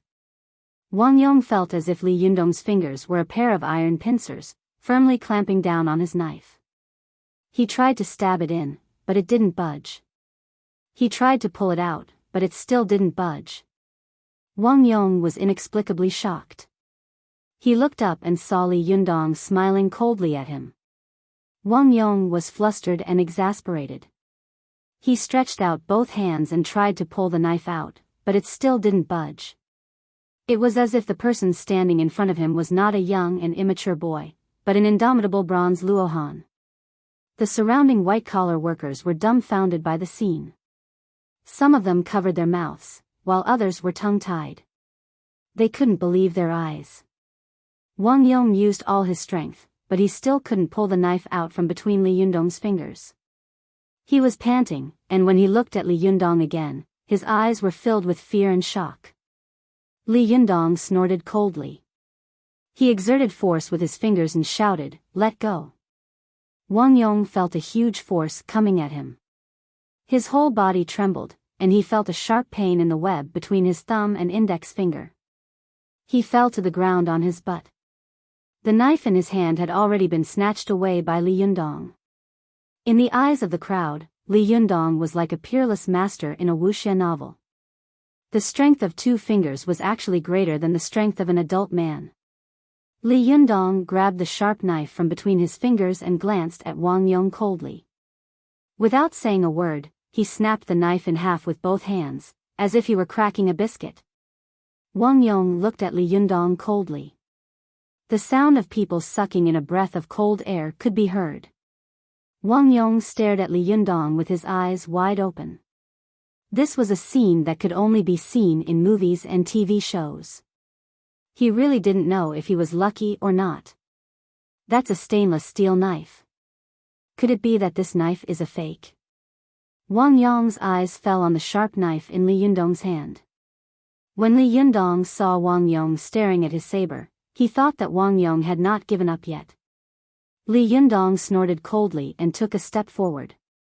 What other tricks do you have up your sleeve? Li Yundong's cold snort was like a muffled thunder, shaking the corridor and the staff in the large office, making their hearts beat faster and their chests tighten. They felt very uncomfortable. Watch net. 7 KOM. Wang Yong was so frightened by Li Yundong that he kept retreating. He staggered and fell to the ground. He suddenly shivered, as if he had remembered something. He tore his clothes with both hands, revealing a row of detonators tied to his body. Wah! At this time, everyone was shocked and terrified. They scattered in all directions as if they had gone mad. The crowd that was originally only 5 meters away from Wang Yong was now at least 10 meters away. Yin Mengfan, who had been barely able to remain calm, felt her mind explode. She subconsciously wanted to run back, but she found that her legs were weak and she couldn't move her body no matter how hard she tried. If you come any closer, I'll take you down with me. Wang Yong kept retreating as he screamed in horror. Li Yundong was shocked when he saw the row of detonators tied to Wang Yong's body, but he soon found timidity, fear, and bravado in Wang Yong's eyes. He calmed down and revealed a sneer at the corner of his mouth. Pull the string. What are you hesitating for? The surrounding people suddenly widened their eyes. Is this guy crazy? However, Li Yundong seemed to be sure that Wang Yong did not dare to pull the string, so he walked toward Wang Yong step by step. Wang Yong retreated step by step under Li Yundong's pressure. He pulled the rope in his hand, looking frightened and nervous. He shouted fiercely, "Don't come any closer. If you come any closer, I'll really pull the string." Li Yundong laughed and said, "Pull it. How good it would be to die with so many people in your arms." The surrounding people began to curse, "You lunatic, you want to die, but we don't." Wang Yong also said with a ferocious face, "Did you hear that? Don't make me angry, or I'll die with you." Li Yundong laughed and said, "You idiot, you don't even know how to threaten people. Is there anyone who threatens people like you?" As he said this, he impatiently urged, hurry up, and pull the string. Don't just talk without practice." Wang Yong was so angry that his back was leaning against the edge of the balcony of the building. He felt so wronged and sad that he almost cried. Is it easy for me to get revenge? Why did I run into this devil? How did he know that the detonators on my body were fake? Wang Yong had first threatened Li Yundong with a knife, but it had been taken away by him. Then he had shown the detonators on his body, but Li Yundong had seen through him. Now he had no choice but to use his last trick. Wang Yong climbed onto the balcony, riding the edge of the balcony, and shouted, "Don't come any closer. If you come any closer, I'll jump down." Li Yundong hadn't expected that this guy would be so thick-skinned. Others couldn't threaten him, so he actually used his own life to threaten him. Li Yundong couldn't help laughing. Jump. Let me see what other tricks you have up your sleeves." Wang Yong's expression changed. He was so frightened that his tone changed. "Hey, I really know how to jump." Li Yundong sneered and said, try jumping. I promise I can pull you up even if you jump down. Wang Yong only felt bitterness in his mouth. He had no choice but to turn his head and ask Chow Kefi for help. President Chow, if you don't pay me back, I'll really jump down. His voice was desolate, completely different from his previous arrogance. Watch net. 7 KOM. At this time, Chow Kefi frowned and covered her chest with her hands, as if she was enduring some great pain. She couldn't speak for a while. When Wang Yong saw that she didn't speak, his heart became completely cold. Although his legs were straddling the edge of the balcony, this was a 9-story building. The strong wind blew, causing the corners of his clothes to flutter. Wang Yong subconsciously looked down and saw that it was as terrifying as hell. His body quivered and his legs trembled. At this time, Wang Yong suddenly found that in addition to Li Yundong, the other male employees in the office had also become bolder and were slowly and quietly approaching him. As soon as Wang Yong saw them approaching, he immediately pointed at them and shouted, "Step back, step back. If you take one more step, I'll jump down." In his excitement, his upper body shook, and he suddenly lost his balance. He leaned to the side and fell down. The moment Wang Yong's body shook, Li Yundong suddenly felt that something bad was going to happen. He instantly opened his eyes wide and exerted force under his feet. At the same time that Wang Yong fell down, Li Yundong jumped to the edge of the balcony. Li Yundong only felt that his whole body was surging. It was as if he had infinite magical power and could do anything. He didn't care that this was a 9-story building. Suddenly, he stepped on the ground and his body jumped down from the balcony like a rock. Li Yundong's body was in the air, and he grabbed Wang Yong's arm with one hand and tightly clung to the balcony railing like an iron hook with the other hand. He suddenly exerted force with one hand and threw Wang Yong up. Then, he exerted force with the other hand, straightened his body, and flipped himself up. Everyone saw Wang Yong shake and fall down from the 9-story building. Almost at the same time, a black shadow flashed and fell down as well. It was too late to say, but it happened very quickly. Just as everyone's eyes widened and they were about to shout in surprise, they suddenly saw another black shadow fly up and fall to the floor of the balcony with a thud. Everyone fixed their eyes on the shadow and saw that it was Wang Yong, who was moaning and wailing on the floor. Then, another black shadow flipped over from outside the balcony like a rock, spreading its wings, and stood firmly on the ground. This black shadow stood with his head held high, calm and composed. His back was facing the sun outside the balcony, and his face and figure were like a silhouette. It was very three-dimensional, deeply engraved in everyone's mind with an indelible image. Yin Mengfan covered her mouth with her hand. Her beautiful face turned pale, and she stared dumbfoundedly at the silver but wax spearhead that she had asked 3 questions before. She suddenly understood why Zhou Qin had said that this boy was a real strong man. The other employees also stared at Li Yundong intently, and they were all extremely shocked. The same thought was beating in their hearts: who the hell is this guy? Li Yundong looked down at Wang Yong condescendingly, his face full of a playful smile, as if the flying to pull Wang Yong up was just a child's trick, not worth mentioning at all. He smiled and said, "What other tricks do you have? Show me again." At this time, Wang Yong had just escaped from the gates of hell. He had already broken down, and his crotch was already wet. He cried, "No, no, let me go. I won't come again. I won't dare to come again, okay?" The employees who had been afraid of Wang Yong before saw him like this, and they burst into laughter. Li Yundong smiled at the male employee closest to him and said, "I'll leave him to you." The male employee was flattered. He rushed to Wang Yong, kicked him, and shouted, "Behave yourself. How dare you come here and behave atrociously?"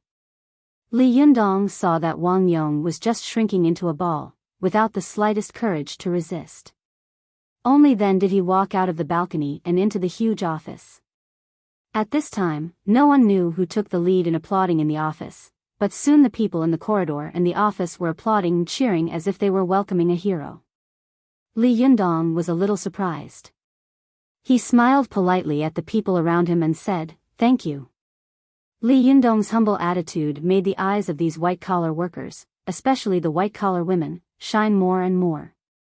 It was as if the subjects of the country of women had seen Tang Seng, who had traveled far away.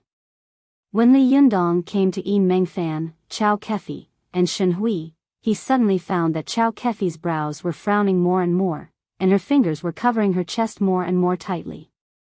Chao Kefi bent over and gasped for breath. Her face was flushed, and she tried desperately to breathe, but she couldn't. Only then did the employees around her notice Chao Kefi's abnormality. They all gathered around her nervously and said, "President Chao, what's wrong with you?" Yin Mengfan, who was more familiar with her, saw this and said loudly, "Get out of the way. President Chao has a heart attack." As she spoke, Yin Mengfan searched Chao Kefi's body, but she didn't find what she wanted. She immediately pointed to a tall white-collar beauty not far away and said, "Xiao Zhang, go to President Chao's office and get the medicine." As Chao Kefi's secretary, Xiao Zhang naturally knew where the medicine was. As if she had just woken up from a dream, she immediately pushed through the crowd and rushed to Chao Kefi's office.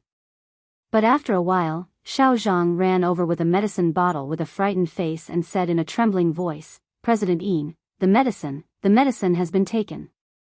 Yin Mengfan's heart suddenly sank, and her face turned pale. For a moment, she didn't know what to do. She was stunned for a moment, then suddenly shouted, "What are you waiting for? Call 120. As if waking up from a dream, the people around her picked up their mobile phones and dialed 120. However, such a serious and sudden attack of a heart attack could not wait for the arrival of 120. Chao Kefi, a beautiful woman, saw that her breath was getting less and less, and her breath was getting more and more.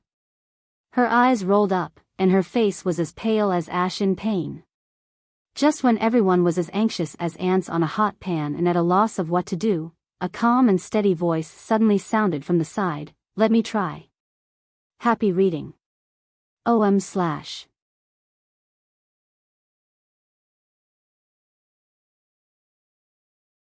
Chapter 116. Go to watch net. Chao Kefi didn't know what happened to her just now. She only remembered that she suddenly had a heart attack, and then she couldn't remember anything else. She was just in a daze when she felt a hot and vigorous aura pouring from the top of her head to the rest of her body. Go to watch net. 7 KOM. Literature. Wherever this aura went, she felt as if a long drought had suddenly met with rain, and she regained her vitality. Especially when this aura went to her thighs, she felt an unprecedented pleasure attack her. It was like a raging wave hitting the shore, and it was simply surging out of control. Chao Kefi couldn't help but shout. When she opened her eyes, gasping for breath, she suddenly found that everyone around her was staring at her. Their gazes were strange, making her so embarrassed that she wanted to find a hole to hide in. Li Yundong hadn't expected Chao Kefi's reaction to be so intense. He coughed dryly and said, "President Chao, are you okay?" Chao Kefi's ears were red. Although she was several years older than Li Yundong, at this time, she felt like a naked little girl in front of this boy. She was at a loss, embarrassed and speechless. Yin Mengfan, who was standing to one side, quickly tried to smooth things over. "President Chao, you had a heart attack just now. It was Li Yundong who saved you." After all, Chao Kefi was an experienced woman. She took a deep breath, and the redness on her face faded a lot. She forced herself to calm down, nodded to Li Yundong, and pretended to be calm as she thanked him. However, her voice was still trembling a little. "Thank you very much." Seeing that she was fine, Li Yundong secretly breathed a sigh of relief. He smiled politely and nodded. "It's nothing. It's nothing." It was really a piece of cake for him. Chao Kefi's cheeks turned red again. She subconsciously glanced at Li Yundong's hand, and her legs unconsciously tightened. Can a woman's hand do this? Where is he touching? No, he won't touch me in public, will he? Chow Kefi's mind was in a mess, but she didn't realize that before she fainted, there was a terrible violent debt collection incident. Yin Mengfan saw that Chow Kefi was in a mess and her eyes were blurred. No one knew what she was thinking, so she clapped her hands and said loudly, Okay, it's all right. Everyone can disperse. Xiao Zhang, take the murderer to the security department downstairs. Xiao Li, quickly organize everyone back to their posts. At this time, the crowd suddenly dispersed. The men looked back at the gorgeous Chow Kefi greedily, while the women looked back at Li Yundong from time to time, secretly whispering to their companions, guessing Li Yundong's identity and origin. Watch net. 7 KOM. Literature. Although Shen Hui, who had been hiding in the stairwell just now, was shocked that Li Yundong had saved a dying heart patient in the blink of an eye, she was more and more certain that this boy was an unprecedented big pervert from ancient times to the present. He did this to a woman in public. If it's not pervert, then what is it? What's even more hateful is that this guy actually scolded me. Shen Hui gritted her teeth and thought, I must expose his true colors.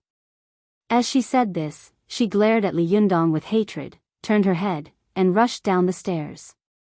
Yin Mengfan held one of Chow Kefi's hands and asked in a low voice, How are you? Do you feel uncomfortable?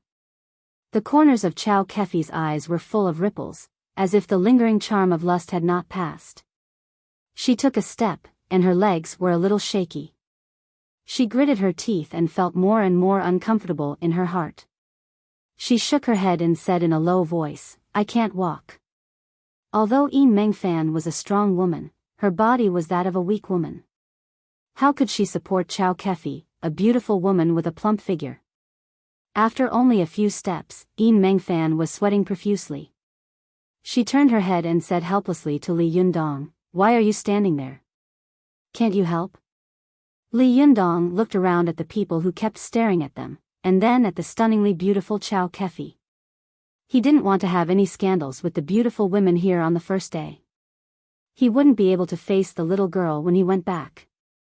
Li Yundong said with an embarrassed expression, This is not very good, is it?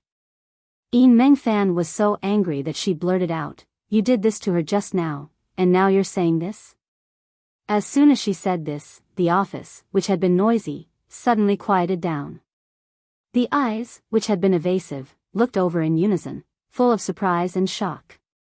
Li Yundong looked aggrieved. I was saving her just now. Yin Mengfan was ashamed and angry at the same time. She glared at Li Yundong and said, Even now. Come and help. Chow Kefi had made up her mind to be an ostrich. She lowered her head and didn't say a word. No one could see her expression clearly. Only Li Yundong, who had gone over to support her, could see that her round and jade-like earlobes were so red that they seemed to be dripping blood. As soon as Li Yundong's hand touched Chow Kefi's arm, her whole body trembled. Her feet involuntarily went soft, and her whole body leaned against Li Yundong. Go to see. 7 KOM. Yin Mengfan, who was standing to one side, was speechless. Chow Kefi, are you waiting for him to help you so that you can throw yourself into his arms? You can't be so useless, can you? She didn't know that Chow Kefi was now extremely sensitive, and Li Yundong had a pure yang body. As soon as the yin and yang came into contact, Li Yundong's strong masculine aura made her react violently. What's more, Chow Kefi was still savoring the pleasure just now. She was shy, angry, and embarrassed.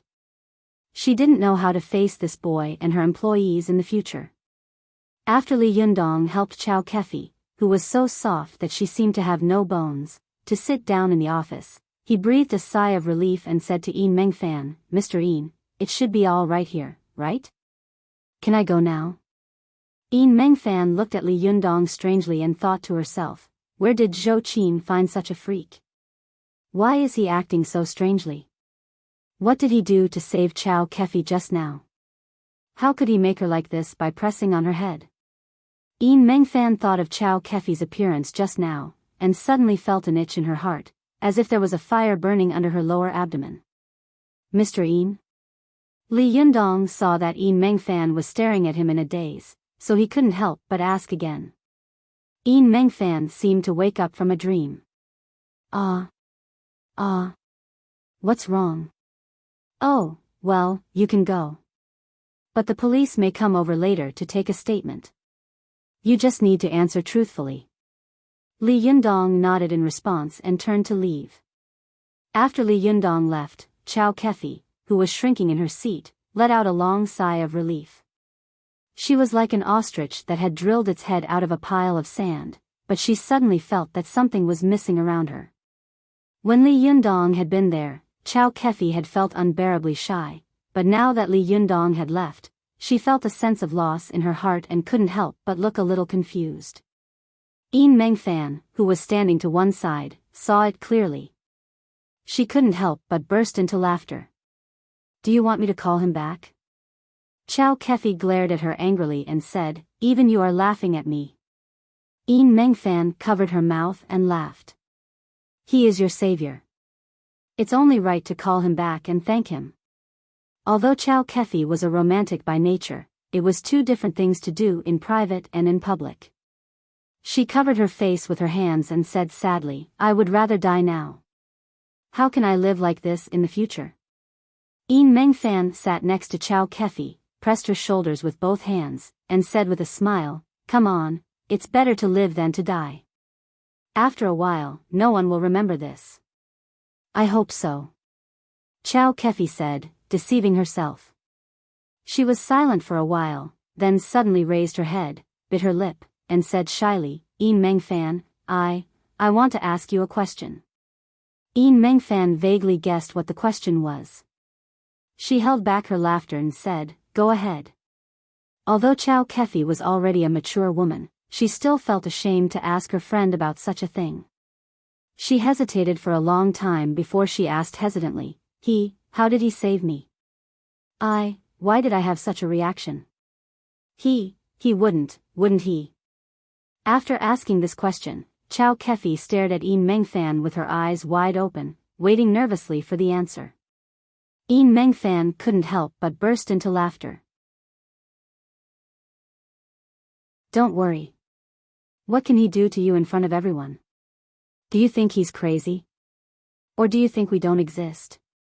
He just pressed the top of your head and did nothing else. Chow Kefi immediately breathed a sigh of relief, but she asked in confusion, why did I have that kind of reaction when he pressed the top of my head? Yin Mengfan smiled ambiguously and said, what kind of reaction? Chow Kefi was exasperated and said angrily, Yin Mengfan, don't pretend to be confused. I don't believe that you're a virgin. Yin Mengfan laughed and said, I'm really a virgin. Would you like to check it? Chow Kefi scolded with a smile, bah, only a ghost would believe you. How old are you? You're still a virgin, and you're so beautiful. Are all men in the world blind or crazy? There was a flash of sadness in Yin Mengfan's eyes. She quickly changed the topic and said, do you know why your heart disease was cured when Li Yundong pressed the top of your head? Sure enough, Chow Kefi's attention was diverted by her and she no longer bothered with this issue. She also said with a look of disbelief, do you know? Yin Mengfan spread out her palms and said, how could I know? Chow Kefi looked at Yin Mengfan suspiciously. She suddenly asked, tell me the truth. What is the background of this boy? Where did you find such a rare animal? Yin Mengfan said, my friend Zhou Qin introduced him. At first, I thought he was a rich second generation who came to eat. Chow Kefi was stunned. Zhou Qin? Is she Zhou Kachang's daughter? Yin Mengfan nodded and said, who else could it be? The eldest daughter of the Zhou family. Chow Kefi was secretly nervous. Zhou Qin recommended him? What's her relationship with Li Yundong? Yin Mengfan seemed to have seen through her thoughts at a glance. She pursed her lips and said with a smile, don't worry. It seems that I didn't hear anything between Zhou Qin and Li Yundong. Besides, isn't Zhou Qin engaged to young Master He? Chow Kefi curled her lips and said, another political marriage. Although they were strong women in the business world, most of their attention was focused on the business world, and they paid relatively little attention to the political world. Therefore, they didn't know anything about the breaking of the engagement between the Zhou family and the He family. Yin Mengfan patted Chow Kefi on the shoulder and said with a smile, are you relieved now? You can chase him openly and boldly. It's not unacceptable for an older woman to fall in love with a younger man. Chow Kefi's cheeks turned crimson. Bah, no ivory can come out of a dog's mouth. Who wants to chase him? Yin Mengfan laughed and said, by the way, don't you think this boy is very strange? How can a heart attack be cured by pressing his hand on the top of his head? Hey, are you sure you're okay now? Chow Kefi took a deep breath. She pressed one hand on her soft, pink chest and said with certainty, I've never felt so comfortable before. Yin Mengfan looked puzzled. Really? Isn't this incredible? She couldn't help but think of what Zhou Qin had said on the phone before, this is a real strong man. You have to use good steel on the blade. A real strong man? Could this guy be a legendary martial arts master who has been extinct for a long time? Yin Mengfan murmured as she thought about it. When Chow Kefi heard this, she couldn't help laughing and said, how is he a master? He is a master, a master, a master. Happy reading. OM/.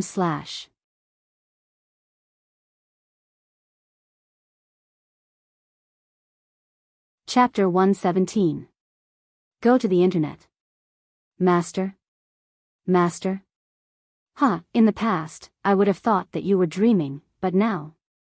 Yin Mengfan shook her head with a smile. I really don't know. Maybe there are some people in this world that we can't imagine and measure. Go to the internet. OM/, you know what? Before, I asked him if he knew anything about accounting, finance, and marketing. As a result, he didn't know anything about it. I thought he was a waste who was here to mess around. Yin Mengfan said and laughed. Chow Kefi's eyes widened. No way. How can there be such a heroic waste? Are you blind? Yes, Yin Mengfan, have been in the business world since I was 18 years old. I have been more than 10 years now. I usually boast that I have a pair of sharp eyes and never misjudge people. I didn't expect that today, an 80-year-old woman would be in front of her child. I was wrong. Yin Mengfan smiled bitterly and sighed leisurely. I thought that there would be a silver wax spearhead, but who knew that there would be a fierce dragon? Zhou Qin, you really know how to give me people. How can I use such a strong person? Chow Kefi looked at Yin Mengfan in disbelief. What? You don't know how to use such a strong person? You don't have to give him to me. I'll hire him at a high price. Yin Mengfan rolled her eyes at her. Don't even think about it. Such a strong person, it's good for me to keep him in the company as a guardian. There are many beautiful women in our company, and there are also many bad guys. Let's see who dares to make trouble for our company in the future. Chow Kefi rolled her eyes and said with an apologetic smile, oh, President Yin, you know that I've been in a lot of trouble recently. Can you lend him to me for a few days? Yin Mengfan and Chow Kefi had a good personal relationship. She glanced at Chow Kefi as if she was thinking about something. Suddenly, she said to herself, oh, last time I seemed to have said that our company's planning department had an advertising plan that seemed to have encountered some problems when it was released. Chow Kefi laughed and scolded, well, you're taking advantage of the situation, aren't you? Well, it's just an advertising plan. I'll help you with it. There's no problem now, right? Yin Mengfan snapped her fingers and said, President Chow, you're really on the right track. Well, I'll lend him to you for 2 days. But Chow Kefi saw that Yin Mengfan's tone had changed. She couldn't help but say, hey, that's too much. Don't push your luck. Yin Mengfan approached Chow Kefi with an ambiguous smile and asked in a low voice, "Hey, how did you feel just now?" Chow Kefi's face suddenly turned red. She rushed over angrily and pinched and hit her. "Bad girl, you are tired of living." Yin Mengfan laughed out loud. While resisting, she said, "You were so loud at that time. I was very curious." Chow Kefi laughed and scolded, "Little Lei Feng, if you're curious, go and ask him yourself. What's the point of asking me?" Two beautiful and mature women were hiding in the office and fooling around. The people outside the office were also excitedly talking about what had just happened, because most of them would never be able to witness such a bizarre event in their lifetime. To watch the net. 7KOM. Color. Super_speed. Even more. New. After returning to the 19th floor, Li Yundong sat down in the seat that had just been assigned. The employees on the 19th floor, who had witnessed Li Yundong's magical deeds, whispered to each other and secretly looked at him. Some people who hadn't seen what had happened couldn't help but come up and listen to them whisper the whole story.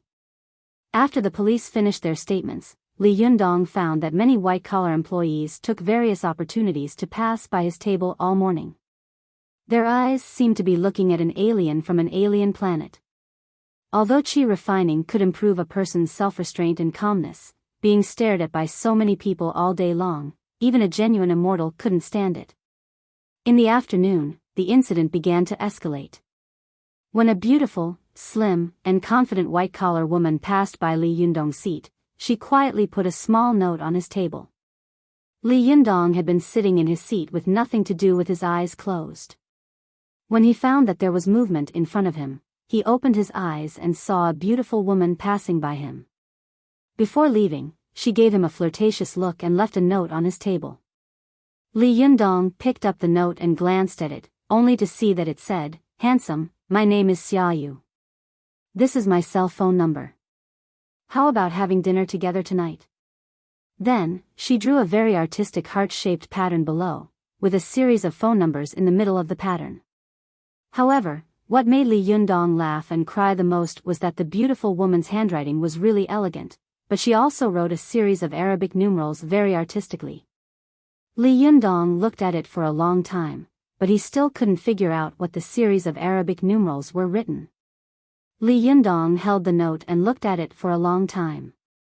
His dazed expression made the beautiful women around him, who had been secretly looking at him, feel angry in their hearts. "Xiaoyu, that B*TCH is really shameless." Then these beauties also took action one after another. When they passed by Li Yundong's seat, they handed him small notes one by one. To watch the net. 7KOM. Literature. The male staff in the office were so jealous that their eyes turned red. They were not in the mood to work at all, and those who were relatively ordinary couldn't help but sigh faintly, feeling a little sorry for themselves. Once, Yin Mengfan, who accidentally passed by the door of the big office, saw this scene and suddenly felt a headache coming on. Are these guys all infatuated? How can the company work like this? Yin Mengfan knocked on the door of the big office, coughed dryly, and said, "Li Yundong, come with me." Li Yundong felt as if he had been granted amnesty and hurriedly followed Yin Mengfan into her office. Some of the beautiful women in the office who had not handed over the small notes resentfully crumpled the notes into a ball and threw them into the garbage basket. They, who had been wary of each other, looked at each other and couldn't help but share a common enemy. Nu is also in heat. Alas, these days, no matter how handsome a man is, he can't escape the fate of being kept by a rich woman. Save it, sisters. These days, the poor are independent, and the rich are the mistresses of the world. A beautiful woman said loudly in a strange tone. Suddenly, there was a burst of laughter in the office. Although Yin Mengfan's office was soundproof, she could still hear the laughter. She shook her head secretly, rubbed her temples helplessly, and said to Li Yundong, "Sit down." After a day of torment, Li Yundong was a little numb. He sat down, looked down, and adopted a non-violent and non-cooperative posture to deal with all kinds of strange gazes. Yin Mengfan saw that Li Yundong was sitting there like an old monk in meditation, as if he didn't notice that such a lively beauty like her was standing beside him. So much so that a woman like her, who had never been interested in men, couldn't help but feel a little angry. Does this guy think I don't exist? She thought. Well, I'll see how long you can sit there. Yin Mengfan lost her temper. After asking Li Yundong to sit down, she didn't say a word to him, nor did she look at him again. Li Yundong was also happy to be quiet.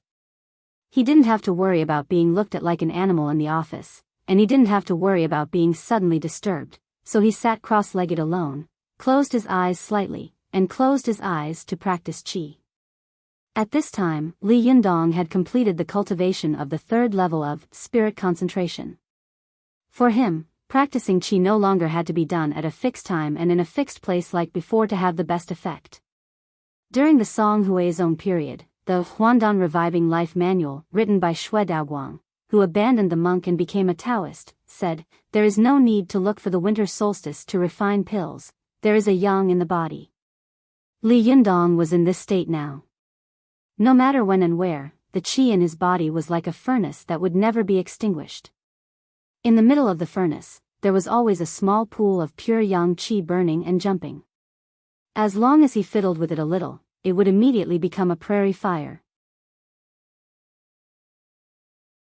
Although Li Yundong had been practicing qi, he didn't know that when he was practicing qi, there would be a strange state of 3 flowers at one's prominence and 5 qis at the origin, on top of his head. Therefore, he didn't avoid Yin Mengfan when practicing qi, and he enjoyed himself. After a while, there was a looming white qi rising from the top of Li Yundong's head. It was like an incense stick, condensing and not dissipating until it reached the roof and spread around. At first, Yin Mengfan didn't notice it, but when she inadvertently glanced at Li Yundong, she was stunned. A thought came to her mind, damn, this guy can't be a living immortal, right? This is too exaggerated, isn't it? Yin Mengfan stared at Li Yundong in a daze. It wasn't until the phone in front of her table rang that she came back to her senses. After taking a deep breath, she picked up the phone. When she heard it, it was none other than Zhou Qin. "Mengfan, it's me. Are you free now?" Zhou Qin said on the other end of the phone. Yin Mengfan looked at Li Yundong and replied in a low voice, "Yes, yes." Zhou Qin heard Yin Mengfan's strange voice and couldn't help asking, "What's wrong with you? Are you in a meeting?"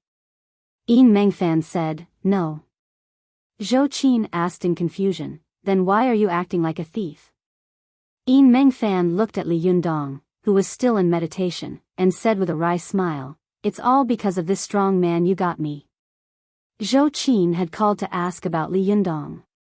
When she heard this, she suddenly felt refreshed and said, "How is Li Yundong? Is he okay with you?" As Zhou Qin said this, she suddenly remembered that Li Yundong's temper was a little impulsive and irritable, so she said, "By the way, he has a bad temper. You have to be more careful." Yin Mengfan smiled bitterly and said, "He has a bad temper. He taught me a lesson on the first day. It would have been fine if he had just taught me a lesson, but he even taught Shenhui a lesson." Zhou Qin was stunned. "Shenhui? Your cousin? Shen Songhai's daughter? The eldest daughter of the Shen family?" Yin Mengfan smiled bitterly and said, "Yes, he scolded her and ran away crying." Zhou Qin giggled and said, "That's very in line with his style of doing things, but I heard that Shenhui is a beauty. He was willing to scold her." Yin Mengfan said in a low voice, "Isn't that right? It's like destroying a flower with a hot tongue. I say, who is this friend of yours? Why do I think he doesn't look like a mortal?" Zhou Qin heard her tone and her heart skipped a beat. She couldn't help but ask, could something have happened to him? Yin Mengfan roughly told her what had happened that day, then glanced at Li Yundong and said, "Zhou Qin, where did you find such a strong man? Isn't it too exaggerated? He doesn't look like a human being at all." I don't know how to use him. Zhou Qin held her mobile phone and listened to Yin Mengfan talk about Li Yundong's deeds. She smiled slightly, and the smile at the corner of her mouth was full of satisfaction and joy. She was even happier than when others praised her 100 times. Now you know that he is a strong man, right? I'm right, aren't I? Yin Mengfan nodded like a chicken pecking at rice. He's too strong, too abnormal. As she said this, she covered her mouth with her hand and lowered her voice. He's sitting cross-legged in my office right now, practicing like a Taoist monk. There's also white gas coming out of his head. Damn, he's really like a living immortal. This is the first time I've seen such a person in my life. Zhou Qin was stunned, and the expression on her face changed. She suddenly remembered all kinds of incredible actions that Li Yundong had shown before, and a thought that even she herself could not believe flashed through her mind. Could Li Yundong really be an immortal? Are there really immortals in this world?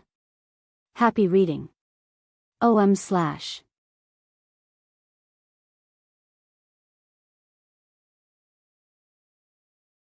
Chapter 118. Go to watch net. Seeing that Zhou Qin had not spoken for a long time, Yin Mengfan whispered a few times. Only then did Zhou Qin react. Go to watch net. Yin Mengfan muttered to herself, Zhou Qin has never called me before because of a boy, let alone become distracted because of a boy. Is she really attracted to this boy? Hey, Zhou Qin, let me tell you, your friend has become a popular young man in my company. Today, there were more than 20 women in my company who gave him small notes and wanted to sleep with him. There were even more women on the other floors who heard about him and came up to see him. You have to keep an eye on him. Otherwise, he will become someone else's boyfriend in the blink of an eye. Yin Mengfan said tentatively in a low voice. Zhou Qin smiled bitterly. He is already someone else's boyfriend. Yin Mengfan shouted in surprise, no way. Her voice was a little louder, and Li Yundong immediately woke up. As soon as he opened his eyes, there seemed to be 2 rays of divine light shooting out of them, which made Yin Mengfan's eyes hurt. She subconsciously closed her eyes, rubbed them with her hands, and whispered to the phone, he's awake. I'll tell you later. Yin Mengfan hung up the phone. When she looked at Li Yundong, she smiled unnaturally, as if the boy in front of her was the boss of this place and she was a little girl who had just left college. Damn it, why is it the other way around? Yin Mengfan secretly despised herself in her heart, but she wanted to say something, but she didn't know what to say. Fortunately, she glanced at the time and found that it was already 5:30. Yin Mengfan felt as if she had been granted amnesty and immediately laughed. It's time to get off work. How do you feel today? After Li Yundong finished practicing qi, he only felt refreshed. The depressed feeling of being watched in the office had disappeared without a trace. He smiled slightly and said, not bad, except that it was a little thrilling.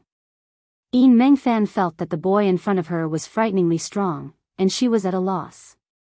The smile on her face seemed to be covered with a layer of paste.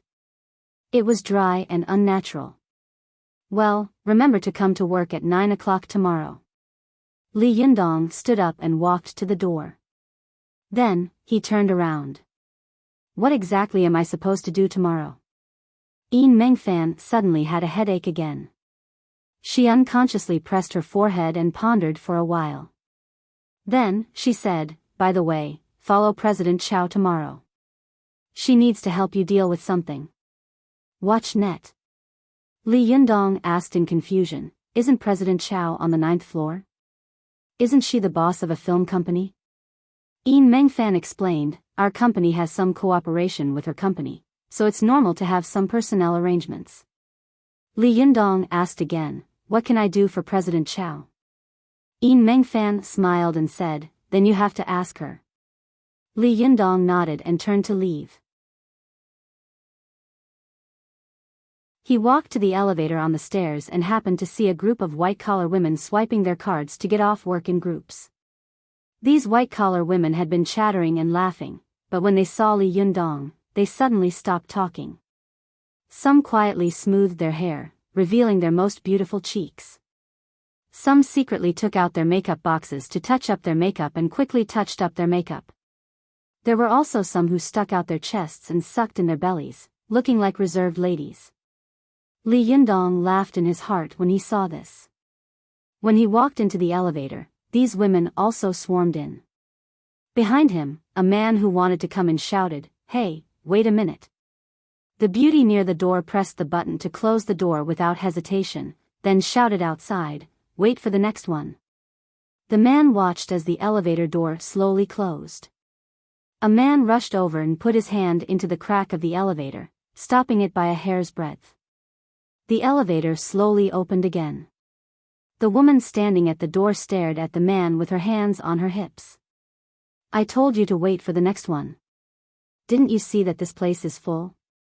The man glanced into the elevator and said with an apologetic smile, "There's still room for a few people, isn't there?" The women in the elevator began to clamor, completely losing their previous reserved and ladylike demeanor. When you met a gangster, you retreated desperately. Now you're trying to squeeze forward. Are you still a man? Get out of here and wait for the next one. It was really scary to see so many women cursing in the street. The man was so scared that he took 2 steps back, and the woman at the door quickly pressed the button to close the door. As soon as the elevator door closed, the women in the elevator raised their hands and cheered, as if they had won a great victory. They cheered, looked at each other, and then looked at Li Yundong, who had a strange expression on his face, and laughed. Go to the internet. Li Yundong didn't know whether to laugh or cry. These women are really funny. Fortunately, after the women won the elevator battle, they did not further harass Li Yundong. After laughing, they returned to being reserved and ladylike. They were well aware of the truth, to treat the enemy as cold as winter, and to treat the handsome man as reserved as a lady. It was not easy to reach the first floor. The first thing Li Yundong did after escaping from the fragrant elevator was to take a deep breath. In the elevator, the smell of all kinds of perfumes made him suffocate. Walking out of the company building, the white-collar workers were whispering to each other and egging each other on. Go, what are you afraid of? So many sisters are giving you courage. Isn't it just asking him out for a meal? No, it's so embarrassing to be rejected. What does it matter? If you walk by the river often, your shoes will get wet. How many stinky men have you rejected in your daily life? Today, you were rejected by a stinky man. It's the cycle of heaven and retribution. The women all giggled. While they were hesitating, they saw a dark red Lamborghini coming from the road in front of the company and squeaking to a stop in front of Li Yundong. As soon as these women saw this extremely flashy little sports car, their faces immediately showed jealousy and disappointment. They stopped talking and looked over in unison. After the little sports car stopped, the scissor door, which was as bright as a mirror, opened with a swish, and a head popped out. She was wearing sunglasses that covered half of her face, and only her straight nose and red and sexy lips could be seen on her face. President Chow. Li Yundong was stunned for a moment. He had made up his mind about this woman. This woman is too flirtatious. It seems that she is seducing people all the time. This kind of person must be a lot of trouble, so it's better not to provoke her. It took Chow Kefi a whole day to adjust her mentality and mood, so that she could face Li Yundong calmly. Her red lips formed a charming and moving arc, and she said with a smile, "Handsome boy, would you like to do me a favor?" Li Yundong pretended not to understand. He blinked and said, "What do you mean by favor?" Although Chow Kefi covered most of her face with sunglasses, the sexy lips that were exposed were even more seductive. The corners of her mouth were always able to draw all kinds of curves that could not only make a man's heart beat faster, but also accurately express her own emotions. Chow Kefi said angrily, "Of course, to get in the car." Li Yundong continued to play dumb. What for? Chow Kefi was a little depressed. She felt that the courage that she had summoned with great difficulty was slowly disappearing. Of course, to have dinner together? Li Yundong smiled and said, I have to rush back to make dinner for my girlfriend. What? He has a girlfriend? And he still has to rush back to make dinner? The white-collar women who heard their conversation not far away felt dizzy. They not only regretted the tragic reality of Li Yundong being taken, but also sighed that there was such an extinct good man in this world. So strong, so handsome, and so family-oriented. God, give me a man like this. A woman clenched her fists like a love-struck fool and made a young girl's prayer. The women next to her made fun of her. Don't be a love-struck fool. I've never seen a man like this in my life, except for the one in front of me. Ah, it's a pity that the man is taken. What are you afraid of? As long as the hoe is wielded well, there's no man that can't be stolen. Let's see how Chow Kefi steals him. Well, I guess Li Yundong will get in the car soon. Can he not get in the car? Chow Kefi is known as the male Terminator. Looks, figure, wealth, TSK, our looks are incomparable. But if this kind of man is really stolen, and someone else comes to steal him, what will you do? Those who steal people will also steal people. Yes, if they really steal him, would you still dare to keep him? The women looked at each other for a moment, and the atmosphere was cold. A woman came out to smooth things over. Hey, let's watch the show. Then, the women turned their gazes to Li Yundong and Chow Kefi. Surprised, Chow Kefi pulled down her sunglasses and stared at Li Yundong with wide eyes. You have a girlfriend? She asked. Li Yundong couldn't help but smile at the thought of Su Chan being all alone at home. His eyes were filled with happiness. Yeah. Chow Kefi couldn't help but ask, she must be very beautiful. Li Yundong was generous with his compliments. Yes, in my eyes, she is the most beautiful girl in the world. Chow Kefi couldn't help but say sourly, beauty is in the eye of the beholder. Li Yundong smiled. Chow Kefi, if there's nothing else, I'll be leaving first. Oh, right. You asked me to help you move your things this morning, but I forgot. I'll help you move them tomorrow, okay? Chow Kefi was in a daze. She didn't hear the rest of Li Yundong's words clearly. Her mind was filled with one sentence. He rejected me? He rejected me? He actually rejected me? Chow Kefi sat in her seat and stared blankly at Li Yundong's receding figure. For a moment, her eyes were fixed on Li Yundong. The women nearby also sucked in a breath of cold air. They were all dumbfounded and cried out involuntarily, it can't be, right? Chow Kefi was rejected? No way.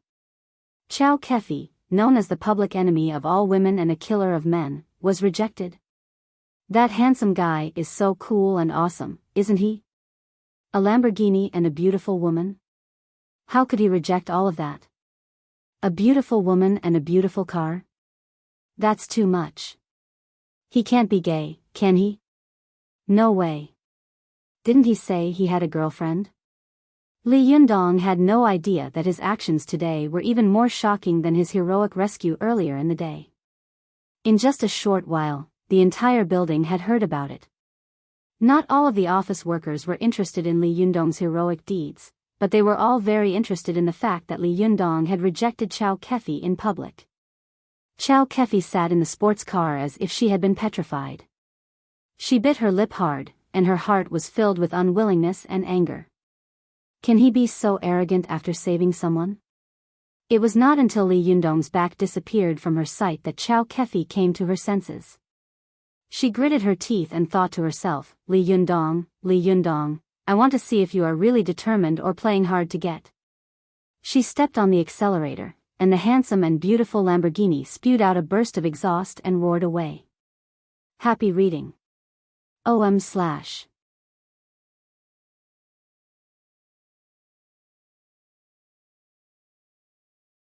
Chapter 119.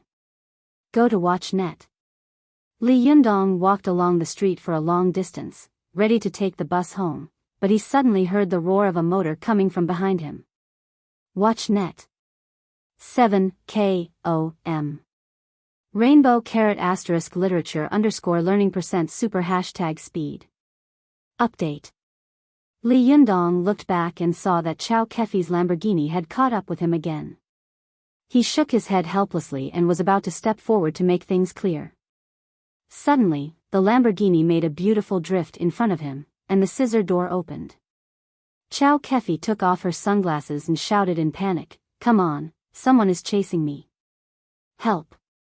Li Yundong was stunned and couldn't help turning his head to look back. He saw that the road behind him was so empty that he could sleep on the floor. He asked in confusion, "Where is the person chasing us?" Chow Kefi bit her lip and said anxiously, "Do you want to watch him die?" Well, this was a really big accusation. Li Yundong had no choice but to sigh and get in. When he lowered his head and went in, Chow Kefi's eyes showed a trace of complacency and slyness. She secretly made a victory gesture and said in her heart, "Chow Kefi versus Li Yundong, the first round, in." In order not to be discovered by Li Yundong, Chow Kefi quickly put on her sunglasses and closed the car door. She stepped on the accelerator and roared away before Li Yundong could sit still. The people on the side of the road saw this scene. The women looked at the sports car with envy, wishing that they were Chow Kefi. The men looked at Li Yundong, who got on the sports car with envy, wishing that they were Li Yundong. Because Chow Kefi was driving very fast, Li Yundong was swaying in his seat. He looked at the cars that were overtaken one by one and couldn't help shouting, "Hey, are you playing with the initial D? It's rush hour right now. If you want to race, go to another time." Behind the sunglasses, Chow Kefi glanced at Li Yundong, who was in a sorry state. She couldn't help laughing and saying, "I thought you would always be so calm." Li Yundong sat up gloomily and sighed. "Mr. Chow, you're the president of a film company. You don't have to fight with a student like me, do you?" Surprised, Chow Kefi turned to look at him. "You're still a student?" Li Yundong's mind had already flown home. He said casually, "Yes." Chow Kefi asked, "Where are you from?" "Tiannan University," Li Yundong said. Chow Kefi laughed. I forgot that you and Zhou Qin are in the same school." Li Yundong asked curiously, "You also know Zhou Qin?" Of course. Since ancient times, officials and businessmen have always been one family. If businessmen don't know which officials are in charge of their heads, then we should hurry back home and sell sweet potatoes. Chow Kefi said leisurely, as if hinting at something, "In China, you can't survive without a background. Watch net. Super_speed. More. New." After that, Chow Kefi secretly observed Li Yundong's expression. Li Yundong's face did not change, as if there were no ripples. What the hell? How can he be so shrewd at such a young age? Chow Kefi muttered to herself. But she didn't know that Li Yundong was actually a person who had no shrewdness at all. He had only been with her for a long time, and gradually been infected by her innocence and brilliance. That was why he still maintained a pure and innocent heart. The wall was 1,000 feet high, and it was hard to have no desires. If a person had no desires, he would appear to be arrogant, causing others to be unable to see through him or guess him, causing them to feel reverence in their hearts. "I don't believe that you don't have anything to ask of me." Chow Kefi thought like a child in a fit of pique. She was looking at Li Yundong when he suddenly pointed to the front and shouted, "Watch out." Chow Kefi was startled. She looked forward and saw an Audi driving towards her. Chow Kefi jerked the steering wheel, and the small sports car narrowly missed the Audi with a screech. Fortunately, Li Yundong had grabbed the handrail of the door at the beginning, otherwise he would have fallen and rolled around again. After the two cars passed by each other, Li Yundong looked at Chow Kefi in shock. "Miss Chow, please watch the road, okay?" Chow Kefi's cheeks turned red, and she finally slowed down the car. She obediently began to move slowly along with the traffic. Li Yundong unfastened his seatbelt with lingering fear. He grabbed the handrail with his hand, and his eyes were wide open, as if he was facing a formidable enemy. Chow Kefi looked at him and laughed. Are you that nervous? I'll drive slower. Li Yundong looked helpless. How can I not be nervous? If I die in a car accident, it will be too tragic. Li Yundong now had one foot in the door of cultivation. Once he completed the Zhuji phase, his future achievements would be limitless. But if he died in a car accident, there was absolutely no one in the world more wronged than him. I'm very good at driving, Chow Kefi said angrily. Li Yundong laughed. Well, Comrade Schumacher, can I trouble you to take me home? I don't seem to see anyone chasing you along the way. Chow Kefi slammed her foot on the brake and stopped the car by the side of the road. She looked at Li Yundong with a sorrowful look on her face. Li Yundong, you saved me once. Can't you let me thank you for that? Chow Kefi said. Li Yundong, you saved me once. Li Yundong frowned, and his expression was awkward and conflicted. But, my girlfriend is still waiting for me at home. Chow Kefi begged, can't we just have a meal together? Li Yundong hesitated for a moment. He searched his body and found that he hadn't brought his cell phone with him. He said to Chow Kefi, can you lend me your cell phone? Chow Kefi handed over her iPhone. Li Yundong dialed Su Chan's number. After waiting for a while, a sweet voice came out. Yundong, when are you coming back? Li Yundong couldn't help laughing. How did you know it was me? Su Chan giggled. There are only two people who know my phone number. One is Zhou Qin, and the other is you. Go to CNET. Rainbow ** literature _school% super #fast. Update. Li Yundong smiled. Well, you're smart. Are you good at home? Su Chan said coquettishly, good, I'm very good. When are you coming back? Li Yundong looked up at Chow Kefi and said, I'm going to have a meal with the boss of the company. I'll be back in a while, okay? Su Chan's voice was filled with indescribable disappointment, but she still said obediently, oh, okay. Come back soon. I'll wait for you.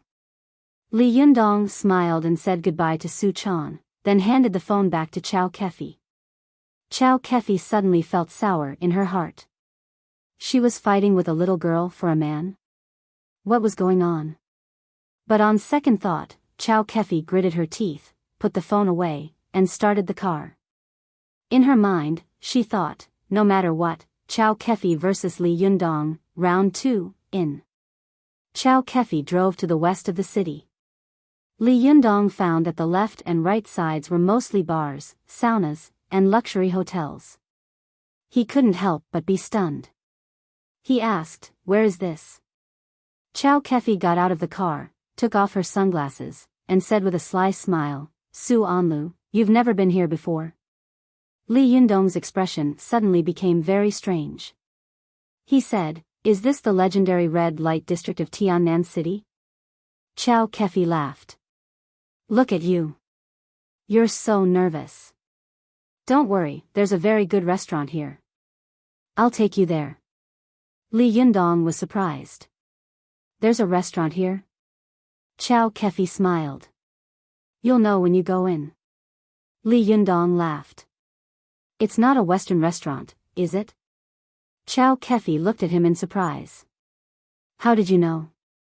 Li Yundong shrugged. You high-class beauties like to go to Western restaurants, and so does Zhou Qin. But I don't know how high-class a Western restaurant is. Chow Kefi rolled her eyes and said with a smile, well, let's not go to a Western restaurant. I know a good Sichuan restaurant here. Let's go eat together. You can take spicy food, right? Li Yundong made up his mind.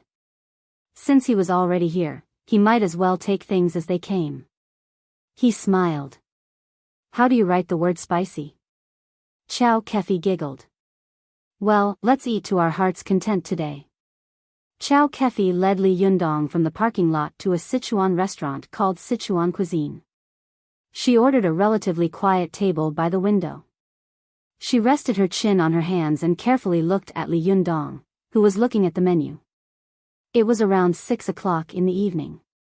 The sky was still bright, and there was a red sunset hanging in the distance. The red light of the sunset just happened to shine on Li Yundong's cheeks, making him look like a young man with an indescribable aura.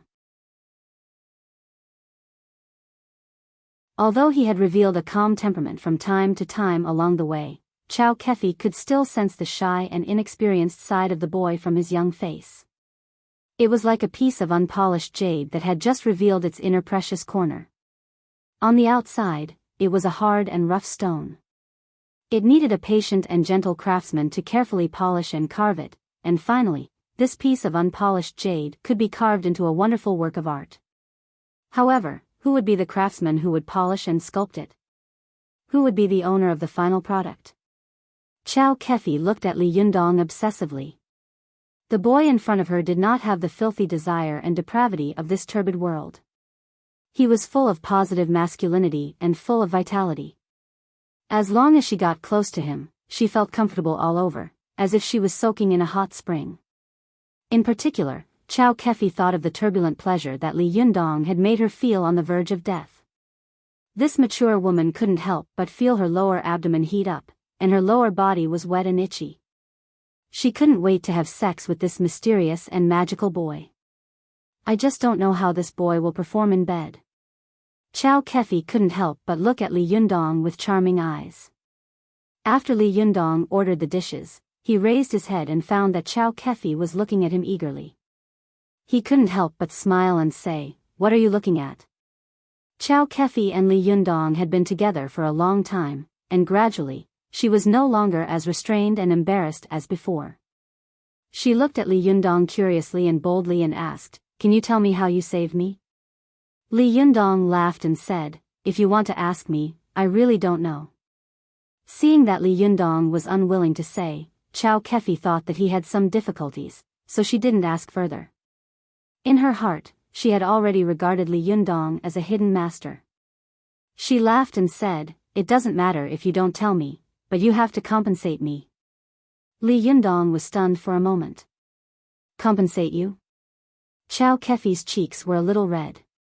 She said angrily, "It's all because of you that I lost face in front of everyone." Li Yundong didn't know whether to laugh or cry. "How can you blame me?" Chow Kefi's cheeks became redder and redder.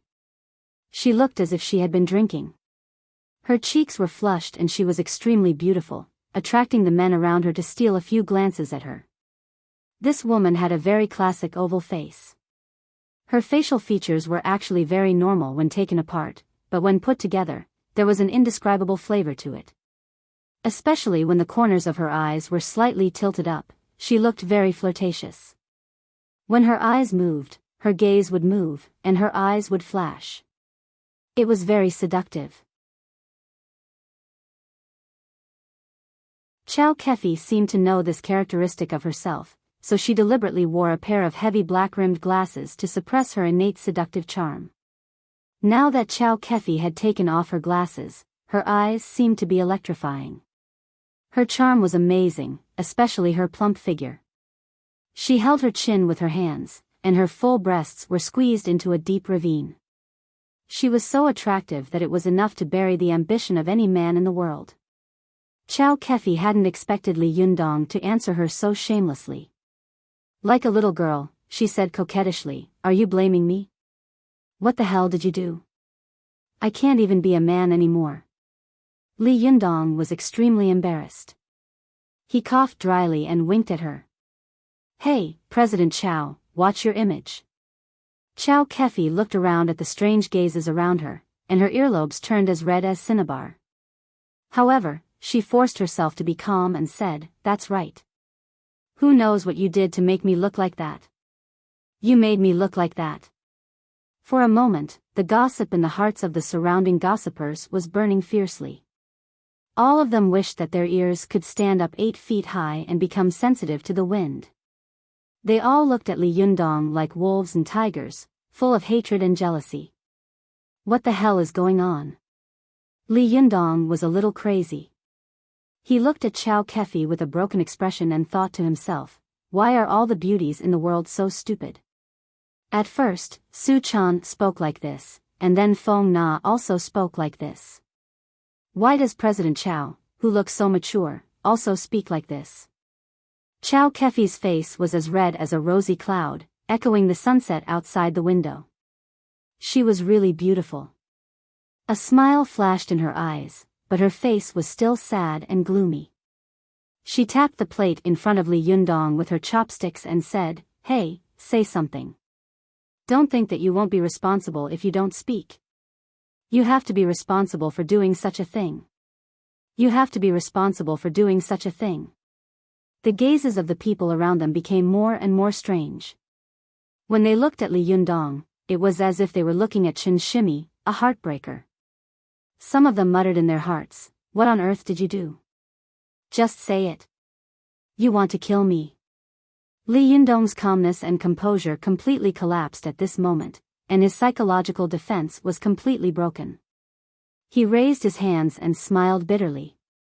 "President Chow, I was wrong. If you have anything to say, just say it. Don't talk like this. I can't take it." Chow Kefi rolled her eyes and giggled proudly. In her heart, she made a victory gesture. Chow Kefi versus Li Yundong, in 3:0. A mature woman defeated a young boy. Happy reading. OM/.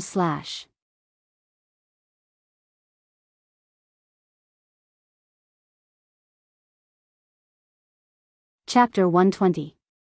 Go to watch net. Chow Kefi's mind was now filled with thoughts of ways to spend time with this handsome and cute little boy in front of her. She really wanted to know what it would feel like to have sex with this boy who could make her cry just by caressing the top of her head. Although Li Yundong expressed defeat, this boy was still very cunning and refused to respond to her very provocative words directly. Go to watch net. Literature. When the food was served, Chow Kefi's heart skipped a beat. She called the waiter and ordered 2 bottles of Wuliangye without asking if Li Yundong wanted them. Li Yundong stared blankly and said, 2 bottles of Wuliangye? Your drinking capacity is too scary, isn't it? Chow Kefi glanced at Li Yundong and said, of course it's the 2 of us. Li Yundong smiled bitterly and said, I can't drink. Chow Kefi crossed her hands on the table and rested her chin on the back of her hand. She leaned forward slightly and said with a smile, how can a man not drink? Li Yundong thought for a moment and said, then 1 bottle is enough. This is white wine. Chow Kefi said with a smile, it doesn't matter. We can talk about it if we can't finish it. Li Yundong was speechless and thought to himself, anyway, you are the one paying for it. Why should I save money for you? But how could he know that Chow Kefi was now thinking of getting him drunk and then pouncing on him? Soon, 2 bottles of Wuliangye were served, and they were high-quality Wuliangye with 68% alcohol. Even a man would not be able to distinguish between good and bad after drinking 2 glasses. Chow Kefi opened a bottle of wine and poured a full cup in front of herself. It was a teacup of 4 taels. Li Yundong grimaced. I say, President Chow, are you drinking this like water? Can you do it? Chow Kefi laughed and said proudly, do you know that I used to be known as a wine fairy who could not be drunk even after 1,000 cups? Li Yundong and Chow Kefi gradually became familiar with each other, so he spoke more freely. He cupped his hands and said with a smile, sorry for not recognizing you. It turns out to be Jinren Chow. Go to watch net. 7KOM. Rainbow ** literature _ learning % super #fast. Update. Chow Kefi also raised her cup and said in a rough voice, I'll drink first as a sign of respect. Young hero, please feel free to do as you please. After saying that, he raised his head and gulped down the entire cup of liquor in one breath. Li Yundong was dumbfounded. F***ck me.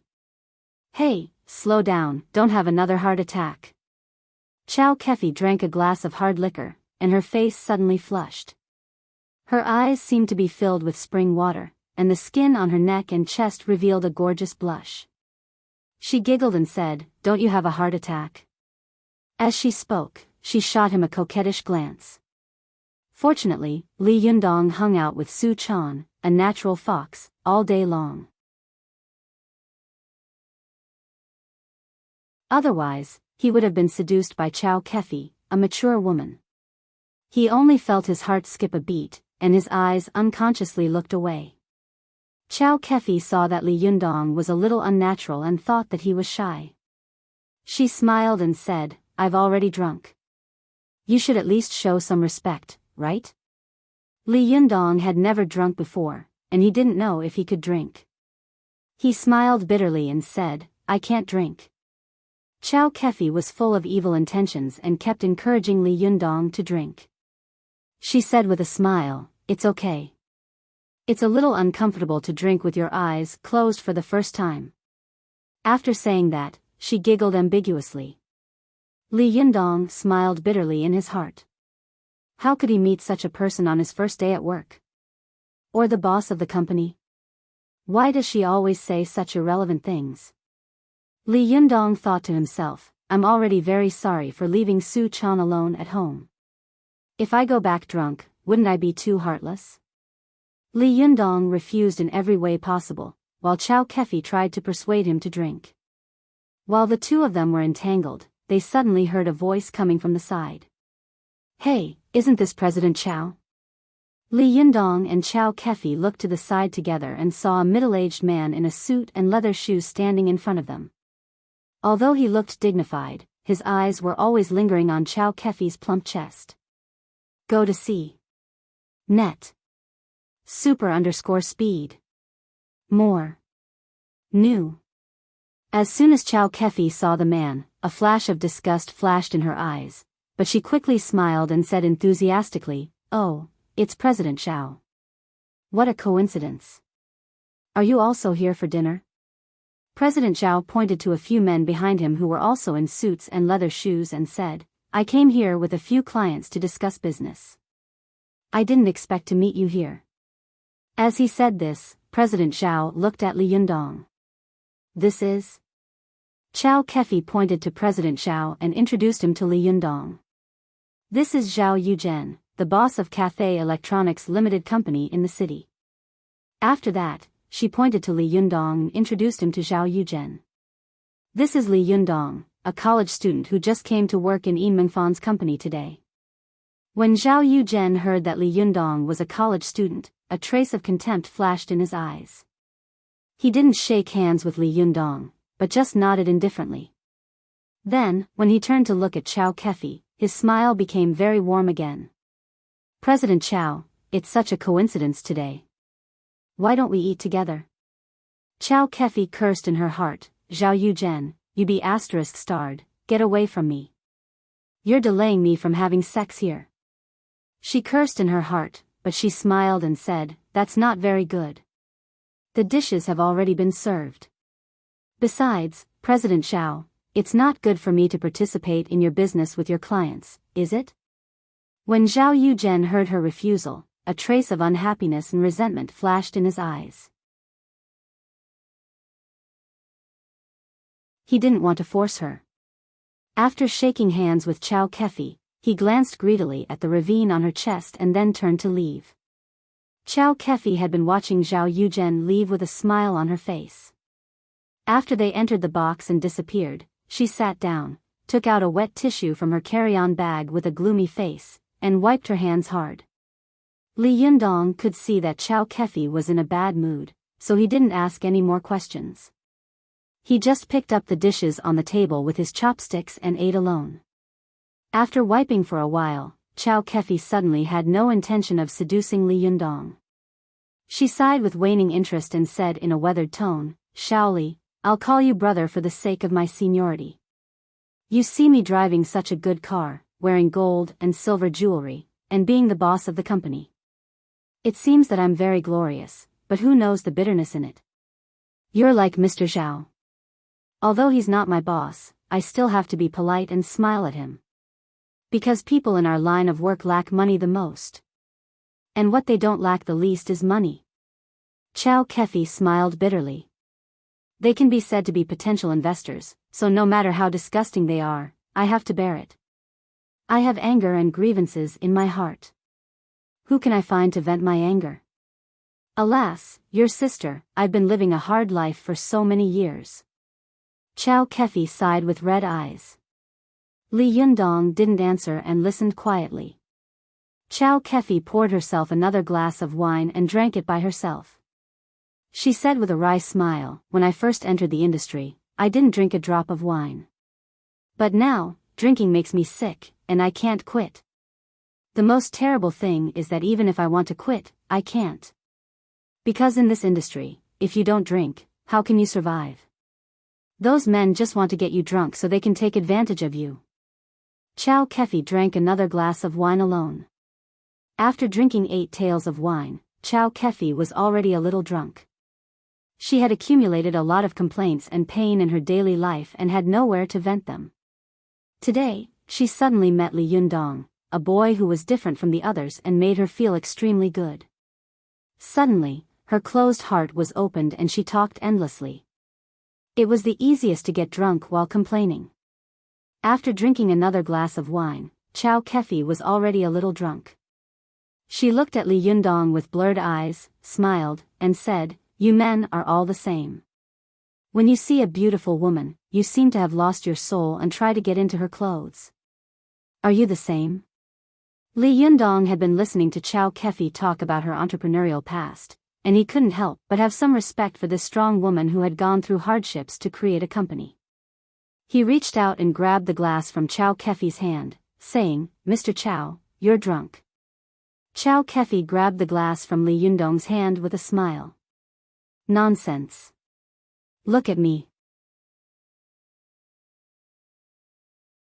How could I be drunk? Hey, give me back the glass. I'm going to be angry." Li Yundong smiled and hid the glass behind him. "No, I can't drink anymore." Chow Kefi said angrily, "Why are you like other men? So overbearing?" "I'm not drunk. You don't believe me? Smell it if you don't believe me." As she said this, she sat down next to Li Yundong's seat and threw herself into his arms like a burning fire. Li Yundong was startled and reached out to push Chow Kefi away. But when he reached out and pushed, he just pushed the fat and plump part of Chow Kefi's chest.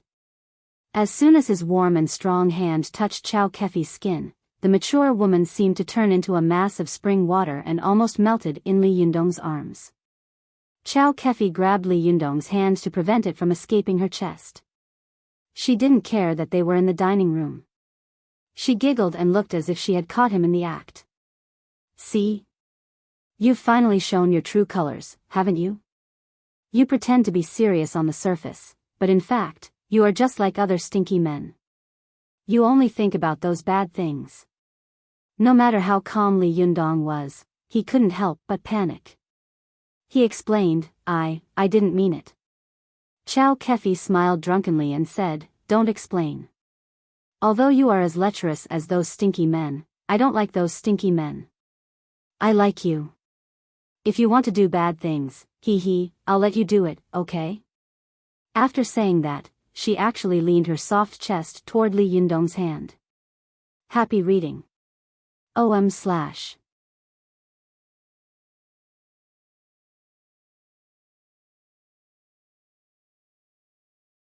Chapter 121.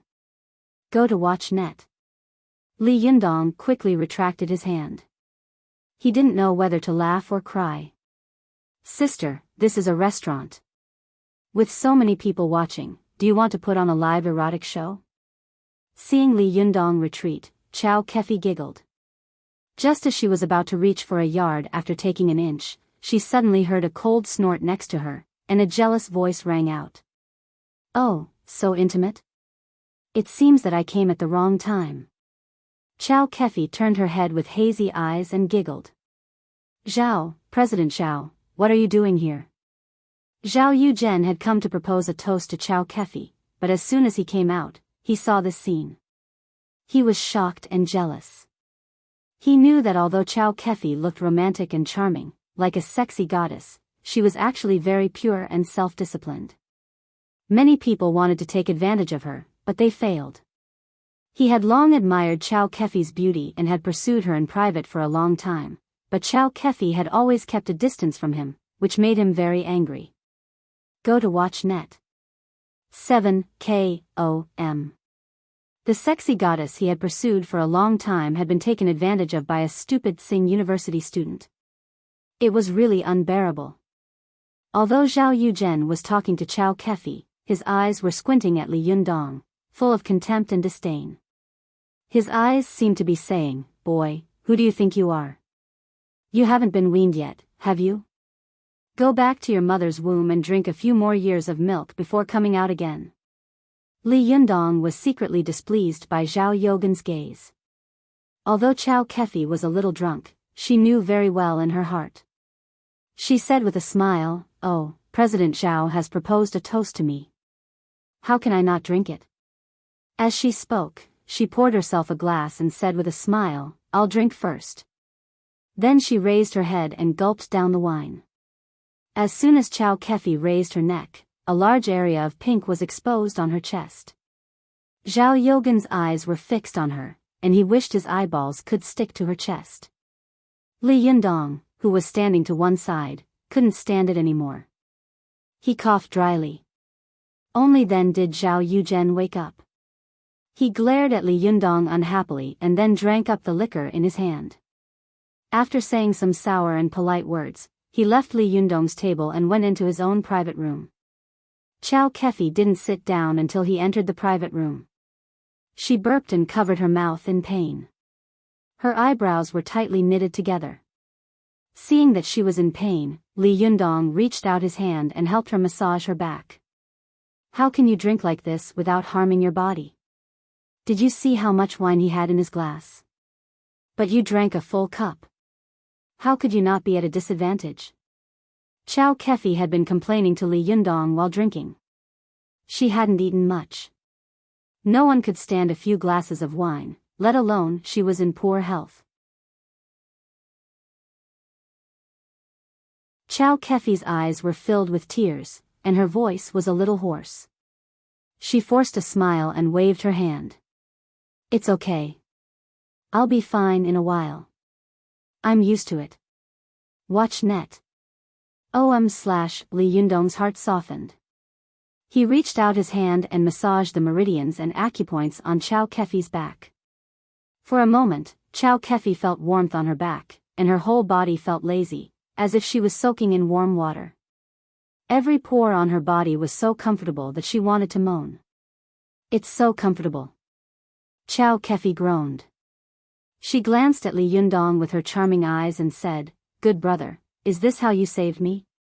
Li Yundong smiled and was about to speak when he suddenly heard Zhao Yogan's voice from the side. "Hey, if you want to be intimate so much, go somewhere else. This is a place for eating." Chow Kefi straightened up and forced a smile. "Mr. Zhao, what's the matter?" Zhao Yuzhen pointed to a middle-aged man standing next to him and said, "This is Mr. Xia of Jiahe Wood Company. I've heard a lot about you. I want to have a drink with you." Chow Kefi's face was a little pale. She knew that if she continued drinking, she would definitely be drunk today. She forced a smile and said, "Mr. Zhao, I really can't drink today." Before she could finish speaking, Zhao Yuzhen said in a strange tone, "Mr. Chow, are you serious? You can't even drink a little? You can drink a lot." As he spoke, he glanced at Li Yundong and said in a strange tone, "You'd rather drink with him than with us, wouldn't you?" Chow Kefi was angry, but there was nothing she could do. She gritted her teeth, poured a full glass, and said, "Well, Mr. Xia, this is a toast to you." Mr. Xia was a bald middle-aged man with a very wretched expression. He looked at Chow Kefi lecherously, and when he grinned, he looked like a hippopotamus. Chow Kefi picked up the glass and was about to raise her head to drink when she saw an arm stretch out from the side and stop her. It was Li Yundong. Li Yundong saw that Zhao Yuzhen had tried to force Chow Kefi to drink again and again. It was fine if he was alone, but he had even brought a helper. He was angry in his heart and said with a sneer, "I'll drink for Mr. Chow." Zhao Yuzhen looked at Li Yundong in surprise and laughed. "You? Who do you think you are?" Chow Kefi's face was a little ugly. She said to Li Yundong, "It's okay. I'll do it myself." However, Li Yundong pushed her behind him with his hand and stared at the two men in front of him with a cold expression. The corners of his mouth were full of a sneer.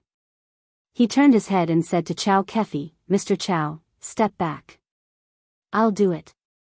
Li Yundong's voice was indescribably decisive, just like the words of a person who had been giving orders for a long time, making people unconsciously do what he said. "Go to see." Chow Kefi was stunned for a moment. She unconsciously sat down and looked at the back of the young boy in front of her with blurred eyes. He was not very tall, but his shoulders were broad, giving people a sense of responsibility and masculinity. His back was broad and muscular, and even through his clothes, the muscles could be seen rising and falling with his movements, full of a sense of reassuring strength. His back was straight, as if there was a sharp sword hidden in it. Even without touching its sharpness, one could feel its arrogance. Seeing that Li Yundong had taken the initiative to come out to drink, Zhao Yuzhen sneered and said, "Do you think you deserve to drink with us?" Li Yundong had always had a strong sense of justice and a chivalrous spirit in his heart. He couldn't bear to see others bully the weak. In addition, he was at the age where he was not afraid of anything, and he had also succeeded in qi refining. How could he be afraid of these middle-aged men in front of him?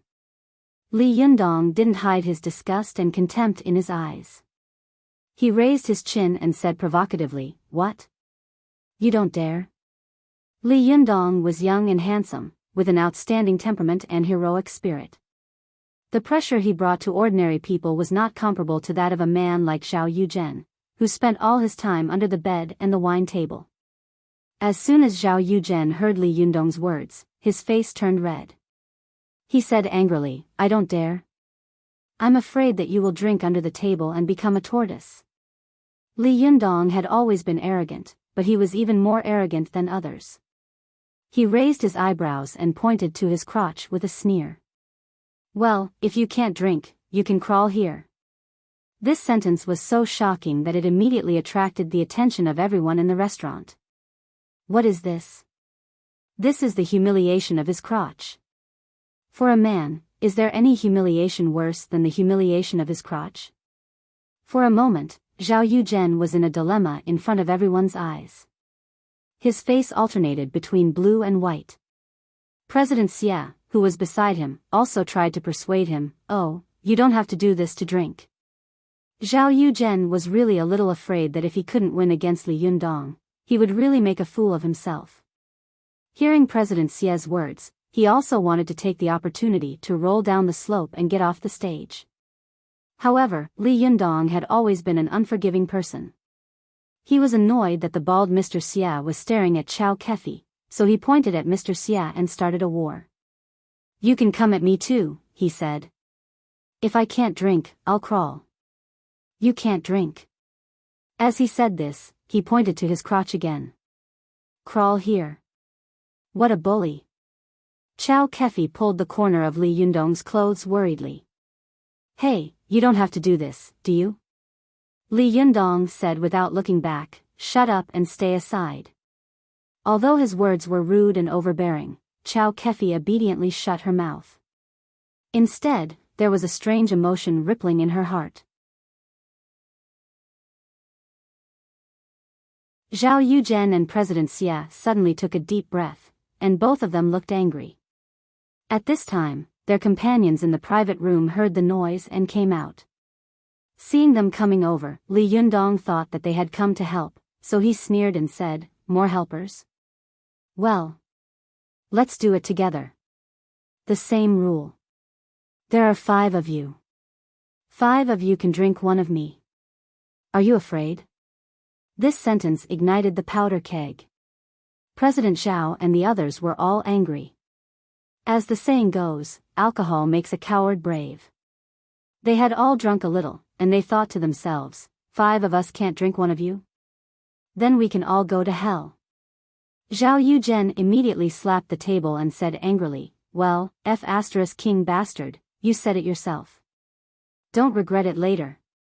Li Yundong saw that his mouth was dirty, so he retorted rudely, who are you scolding, little bastard? Zhao Yuzhen said angrily, little bastard scolded you. Li Yundong laughed and said, yes, little bastard scolded me. This was a classic dialogue in The Return of the Condor Heroes. All the people in the hotel burst out laughing. Zhao Yuzhen was so angry that he pointed at Li Yundong, trembling all over. Well, you have guts, you have guts. Since Li Yundong had succeeded in qi refining, although his character had gradually become calm, he was still impulsive and irritable when he encountered something. Moreover, once he lost his temper, he would ignore everything and not consider the consequences at all. He sneered and said, of course I have guts. I'm bullying you men alone. If that's not guts, then what is it? I'm not like you men bullying a woman. Of course, I don't have guts.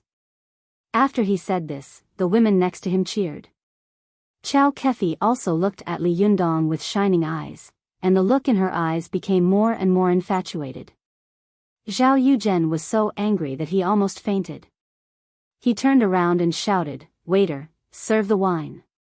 Although the waiter looked embarrassed, he was very happy in his heart. Fight to the death and drink a few more bottles of wine. This is all performance. After a while, 6 bottles of Wulianya, which were more than 60 degrees, were placed on the table. Li Yundong took 1 bottle and said loudly, I'll drink 1 bottle, and the 5 of you will drink 1. How about that? Is it fair? When the people next to him heard this, they were secretly worried about Li Yundong. How could he possibly outdrink them? Zhao Yuzhen grinned grimly and said, if you really want to die, then don't blame us. As he said this, they poured the wine, 1 glass for each person. Then they raised their glasses and drank it all in 1 gulp. Then they looked at Li Yundong arrogantly and said, it's your turn. Those who could drink 4 taels of white wine in 1 breath were all strong people. As soon as these people raised their necks, everyone in the hotel who knew how to drink knew that these people had a high capacity for liquor and were not to be trifled with. The young man was most likely going to lose. However, Li Yundong still looked at them with a sneer. When he opened the bottle cap, he didn't forget to sneer at them. What's the point of drinking with a cup? As he said this, he used his palm as a knife and cut the neck of the bottle with a swish. He cut the mouth of the bottle with his bare hand, and the cross-section was as smooth as a knife. Everyone in the hotel was stunned by this move, and then there was a burst of exclamation. Damn, he's a strong man. Li Yundong raised his head and opened his mouth. The liquor of 60 degrees fell into Li Yundong's mouth like a silver ribbon in the air. Li Yundong's Adam's apple rolled up and down, but everyone saw that although Li Yundong was drinking so much, not a drop of wine was spilled. For a moment, no one in the hotel was in the mood to eat. They all watched the young man drink the bottle as if it were water. In just a short while, the bottle of white wine had been drunk by Li Yundong. He lowered his head, wiped his mouth, and put the bottle aside with a clang. He shouted with an amazing momentum, again. When drinking, momentum was the most important thing. Before, Zhao Yuzhen and the others had drunk all the white wine in the glass in 1 gulp, which had already been very heroic. However, Li Yundong drank the whole bottle in 1 breath, as if he was drinking nectar. He was hearty, but he didn't look drunk at all. What a terrifying capacity for liquor. Chao Kefi was stunned and was speechless in her heart. Oh my God, I actually wanted to get him drunk? This is a wine immortal. In the face of Li Yundong's provocation, it was impossible for Zhao Yuzhen and the others to retreat at this time. They looked at each other and cheered each other on. What are you afraid of? 5 men can't drink as much as a little kid. Zhao Yuzhen was emboldened. He also shouted, waiter, 6 more bottles. Li Yundong threw his head back and laughed. His face was ruddy, as if he was drunk and talking nonsense. 6 bottles is nothing, he said. 6 bottles is nothing. Waiter, bring all the wine here. What?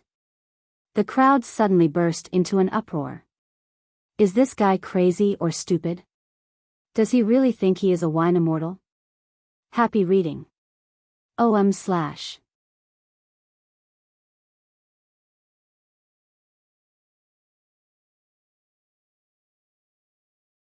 Chapter 122. Please remember the domain name of this website. Or search on Baidu frowny face Sanlian literature website. When the waiter heard Li Yundong's words, he was so shocked that his eyes almost popped out. He subconsciously looked at the lobby manager, who scolded him, "Idiot, go and carry it out. What are you waiting for?" After a while, the waiters moved boxes of liquor out. Soon, they piled up into a hill, stunning the diners who were watching, let alone Zhao Yuzhen and the others. After Li Yundong drank a bottle of liquor, he felt that the moment it entered his throat, he almost vomited, but he forcibly held back the pungent smell of alcohol. After that, a burning feeling spread down his throat. After a while, the qi in Li Yundong's body began to boil and roll on its own without him even needing to circulate it himself, surging around the meridians in his body. Li Yundong could even feel that his liver qi had become extremely strong, attracting all the blood in his body to his liver, quickly detoxifying the poison of alcohol. Since ancient times, all martial artists were fond of drinking. The reason for this was because they had practiced martial arts for a long time. Their 5 viscera and 6 bowels had been tempered to become extremely strong. Whether a person could drink or not depended on his courage and the strength of his liver. If one was brave enough, he would be heroic enough. The key to drinking was to fight. If a person's liver qi was strong enough, he would be able to drink. The better a person's liver was, the faster and stronger he would be in detoxifying alcohol. Li Yundong not only had a reconstructed body of Jindan, but his internal organs had also been extremely strong through the cultivation of 5 qis collecting in mind. His liver's ability to detoxify was incredible. Although he didn't know how much he could drink, his body told his brain, "I can drink, and I can drink a lot." He opened the bottles of white wine one by one. He still put one bottle in front of Zhao Yuzhen and the other in front of him. No matter how Zhao Yuzhen drank, he still cut the mouth of the bottle with his hand and poured the white wine down his throat like a white rope. He drank happily and boldly. If the people around him hadn't smelled the wine, they would have thought that he was drinking plain water. In the blink of an eye, Li Yundong finished another bottle. Not only was he not drunk at all, but his eyes became brighter and brighter, and he was in good spirits. The pores all over his body were open, desperately trying to expel the alcohol from his body. Zhao Yuzhen and the others gritted their teeth, and the 5 of them also drank the bottle of white wine. At this time, they had almost drunk half a kilo of white wine. Moreover, they drank in a hurry, so all of them were red in the face. Li Yundong didn't even wait for them to catch their breath. He cut a bottle, tilted his head back, and poured the wine. He drank 8 bottles of white wine in one go. At this moment, everyone in the hotel was so shocked that their scalps went numb and their hair stood on end. Is this still a human? This is the reincarnation of the wine immortal. How can a human drink so much? This wine must be fake. An incredulous diner leaned forward and sniffed Li Yundong's bottle. Suddenly, he was so choked by the strong smell of wine in the bottle that he quickly pinched his nose. Then, he looked at Li Yundong in horror and shock. This guy can drink 8 bottles of white wine with more than 60% alcohol in one go. My God. For a moment, everyone in the hotel looked at Li Yundong as if they were looking at a god. Some people even secretly speculated, is this boy a martial arts master who can expel the wine from his little finger like Duanyu? More than 1 or 2 people thought of this idea. Some people couldn't help looking at Li Yundong's fingers and toes, trying to see if there was any water flowing out of his fingers. But in fact, as soon as the wine entered his stomach, the alcohol was immediately eliminated by Li Yundong's strong liver. Then, the liquid quickly turned into white gas in his body and was discharged from his pores. It was equivalent to the wine going through Li Yundong's 5 viscera and blood vessels and then directly being discharged from his body. It didn't flow to his bladder and other organs at all, let alone his fingers and toes. Li Yundong drank 8 bottles of wine in one breath. Not only was he still not drunk, but his eyes were bright. He laughed, pointed to Zhao Yuzhen and the others, and said, "It's your turn." The wine table was like a battlefield. Often, the stronger one side's momentum was, the weaker the other side's momentum was. The more Li Yundong drank, the more heroic he became, but the more Zhao Yuzhen and the others drank, the more frightened they became. Zhao Yuzhen and the others looked at each other, gritted their teeth, opened the bottles in front of them, and drank one glass after another. Although they could drink well, they were not young after all, and they were all people who had been hollowed out by wine and women. Even ordinary young people could not compare with them, let alone a strong man like Li Yundong. After only drinking the 6th bottle, Zhao Yuzhen covered his mouth and vomited. The wine came out of his nostrils, and he knelt on the ground in pain. As soon as he vomited, the others couldn't hold it anymore. They all covered their mouths and ran to the bathroom. For a moment, the smell of alcohol filled the restaurant. Li Yundong drank a total of 10 bottles of white wine, but he didn't move. His face didn't change, and his heart didn't beat. However, his eyes were so bright that no one dared to look at them directly. He looked down at Zhao Yuzhen, who was lying on the ground, and sneered, "How does it feel to be bullied?" Zhao Yuzhen was so angry that his whole body was trembling.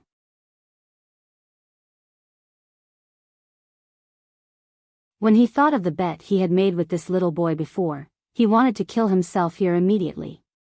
5 people couldn't even beat one person in drinking. Oh my God, am I really going to crawl into his crotch? How can I be a man in the future? Zhao Yuzhen screamed in despair in his heart. Some people next to him pointed at Li Yundong and whispered, "Is he still a human? He drank so much, but he doesn't look drunk at all. Of course he's not a human. He's a wine immortal, a god of wine. He's so awesome. He's so manly. He's a real man." Although Zhao Yuzhen was so drunk that his cerebellum was numb and his body couldn't react, his mind was still clear. As soon as he heard the word drunk, his heart suddenly skipped a beat. He staggered to his feet and looked like he was going to die a hero. He grabbed the bottle of wine and poured it all over his body like water. More of it spilled out than he drank, as if he was taking a bath. After a while, Zhao Yuzhen staggered and fell down, as if he was drunk. Although Chao Kefi hated Zhao Yuzhen in her heart, she couldn't help but admire this wily old fox's quick wits. If you're drunk, you can avoid the humiliation of being groped. Smart. However, a dignified boss had been tricked like this by a little boy. It was really embarrassing.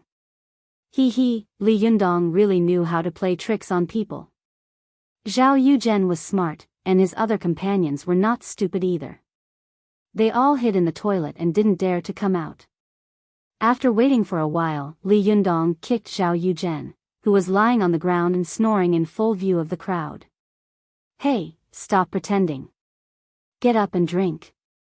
Aren't you very arrogant?" Zhao Yuzhen asked. His words made the people next to him look very strange.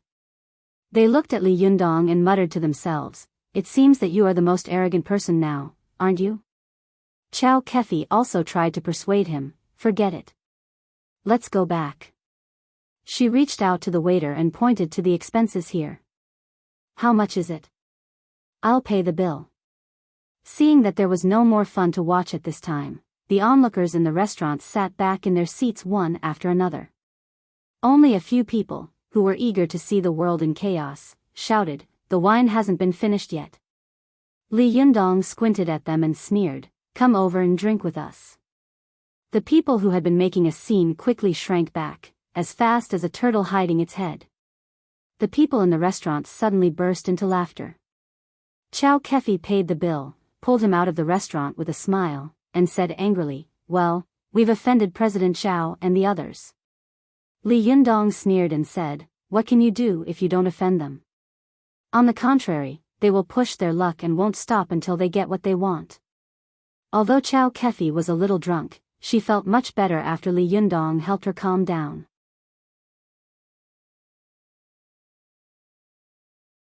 However, her skin still showed a charming rose flush, and her eyes were watery and full of affection. She smiled and said, "Okay, I know you're good, okay? By the way, you have to protect me. Otherwise, if they bully me again, I won't be able to resist them as a weak woman."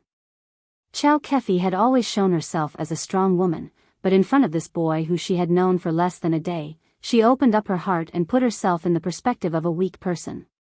She unconsciously wanted to rely on this boy. Hearing Chow Kefi's pitiful words, Li Yundong waved his hand and smiled. "I'll help you if I can." Chow Kefi cheered like a little girl. She took out the key from her bag and shook it with a smile. "Let's go. I'll take you back." Li Yundong looked at her drunken appearance and couldn't help saying, "Hey, are you okay? How can you drive when you're so drunk?" Nowadays, drunk driving is very strictly regulated. What if you get caught?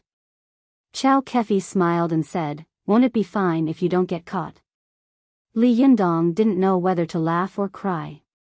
"That works." Chow Kefi glared at him and said, "You were so manly just now. Why are you so sentimental now?" Li Yundong smiled bitterly and said, "I'm responsible for my life." As he spoke, he suddenly saw a taxi coming. Li Yundong quickly reached out to stop it, opened the door, and pushed Chow Kefi to the back seat without saying anything.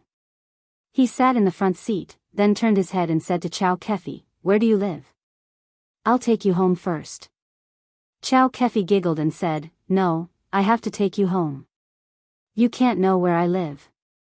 Li Yundong looked helpless. "How can you go home when you're so drunk?" Lying in the back seat, Chow Kefi shouted like a drunkard, "If you don't let me take you home, I won't tell you. Let's see what you can do." Li Yundong was a little crazy and threatened, "Hey, are you really not going to tell me?" Chow Kefi shrank into a ball and looked at Li Yundong pitifully. "Are you going to bully me?" Li Yundong felt a headache coming on. He had to turn around and tell his sister, who was giggling beside him, his address. After the car started, Chow Kefi sat up and leaned against the front seat. She put her mouth next to Li Yundong's ear and said angrily, "Why are you so domineering?" Li Yundong knew that Chow Kefi was really drunk, so he said, "Well, I'm domineering." Seeing that Li Yundong had given in, Chow Kefi giggled again and said, "It's good to know that you're domineering. You bully a weak woman like me. Hey, remember to go to work tomorrow, or I'll deduct your salary." Li Yundong didn't know whether to laugh or cry. "I don't work for your company. How can you deduct my salary?" Chow Kefi smiled proudly and said, "Yin Meng Fan has already lent you to me for a whole month. If you don't want to have your salary deducted, be obedient." Li Yundong was tongue-tied. How can that be? Then I'll come to you when I get my salary."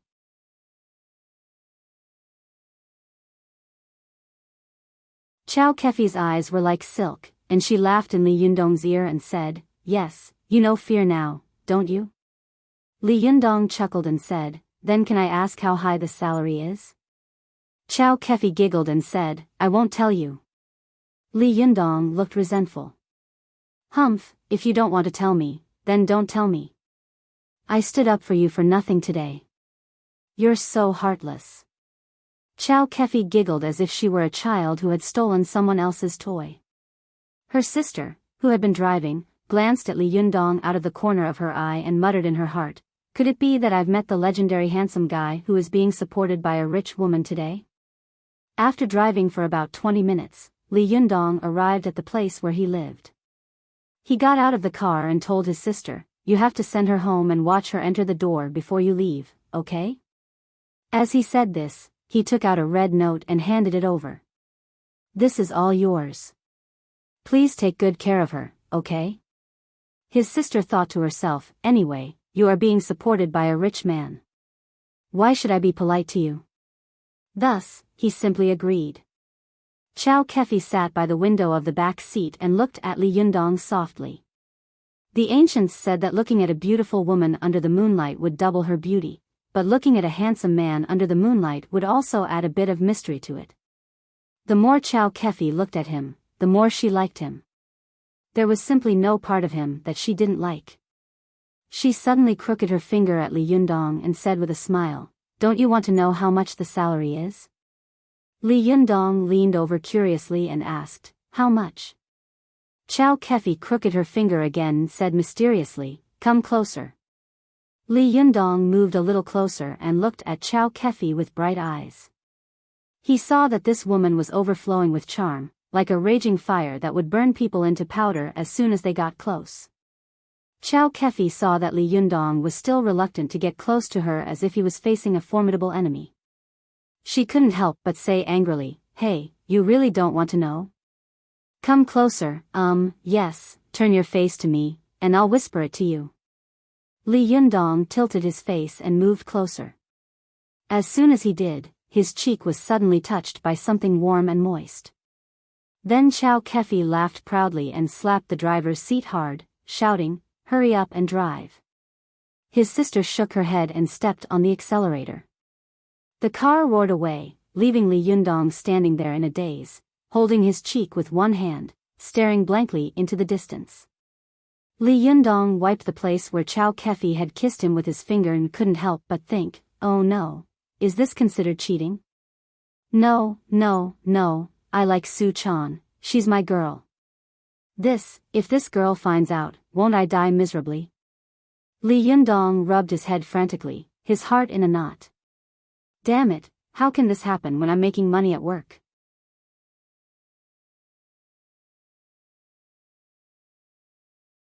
If I had known this would happen, I wouldn't have saved her. This woman is a vixen. Li Yundong raised his head and looked at his home, his face full of grief and indignation. There's an innocent little vixen in my house, and a coquettish and mature big vixen in my workplace. How can this be?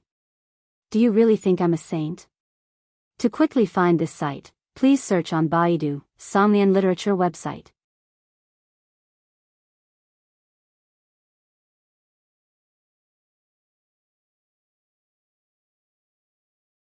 Chapter 123.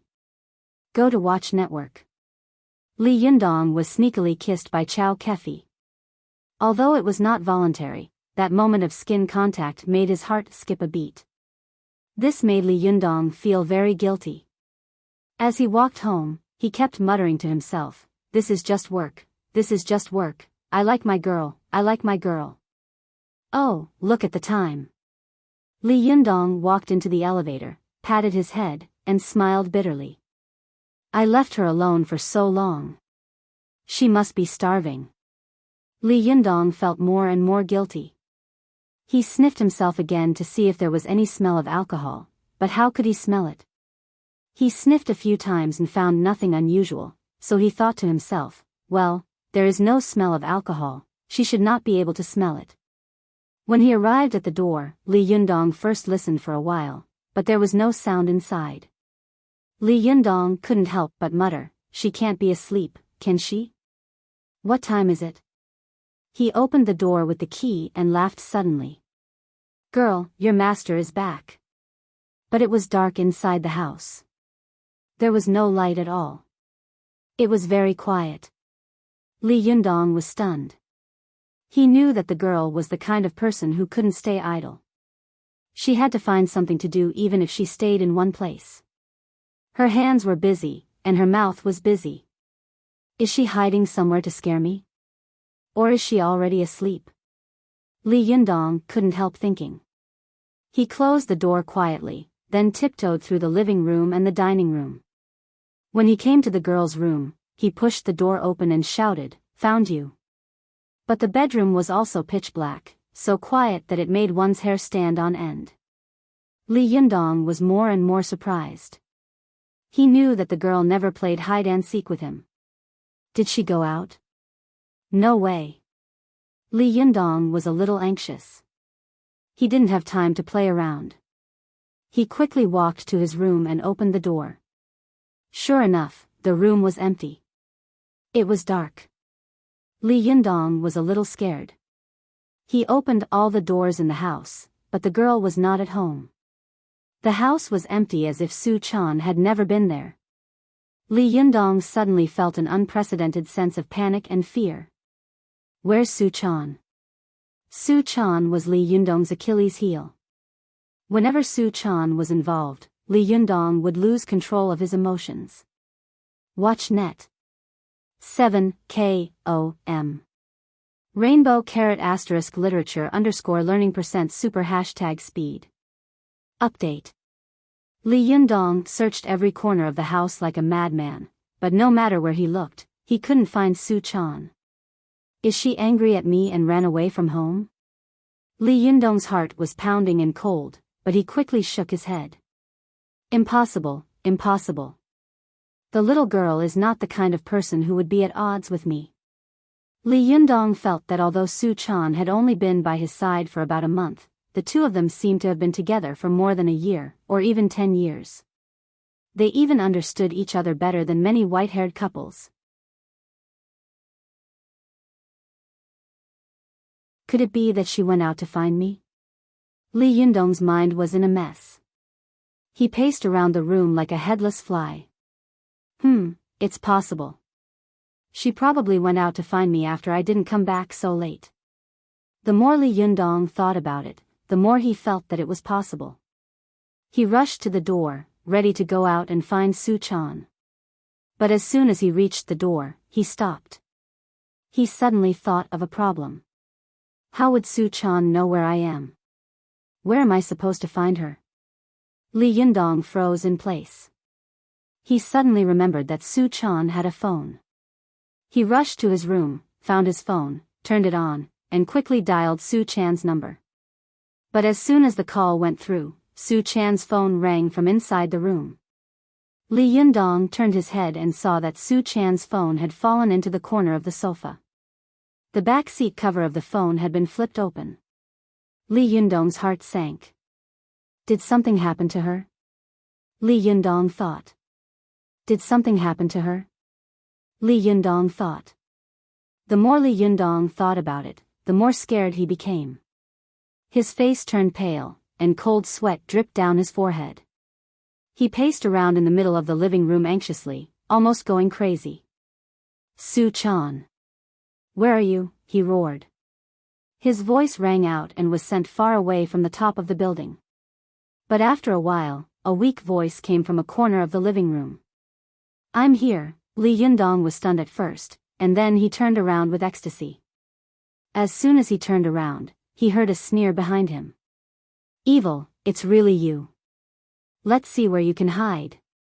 Li Yundong saw a surge of air in front of him, and Su Chan suddenly appeared in front of him, shouting in panic, "Be careful." After saying that, he pushed Li Yundong away. Watch net. Rainbow * literature _ learning % super #speed. Update. Li Yundong saw a flash of red light in front of him, and Su Chan flew out. With a crash, she hit the glass table in the dining room and immediately broke it.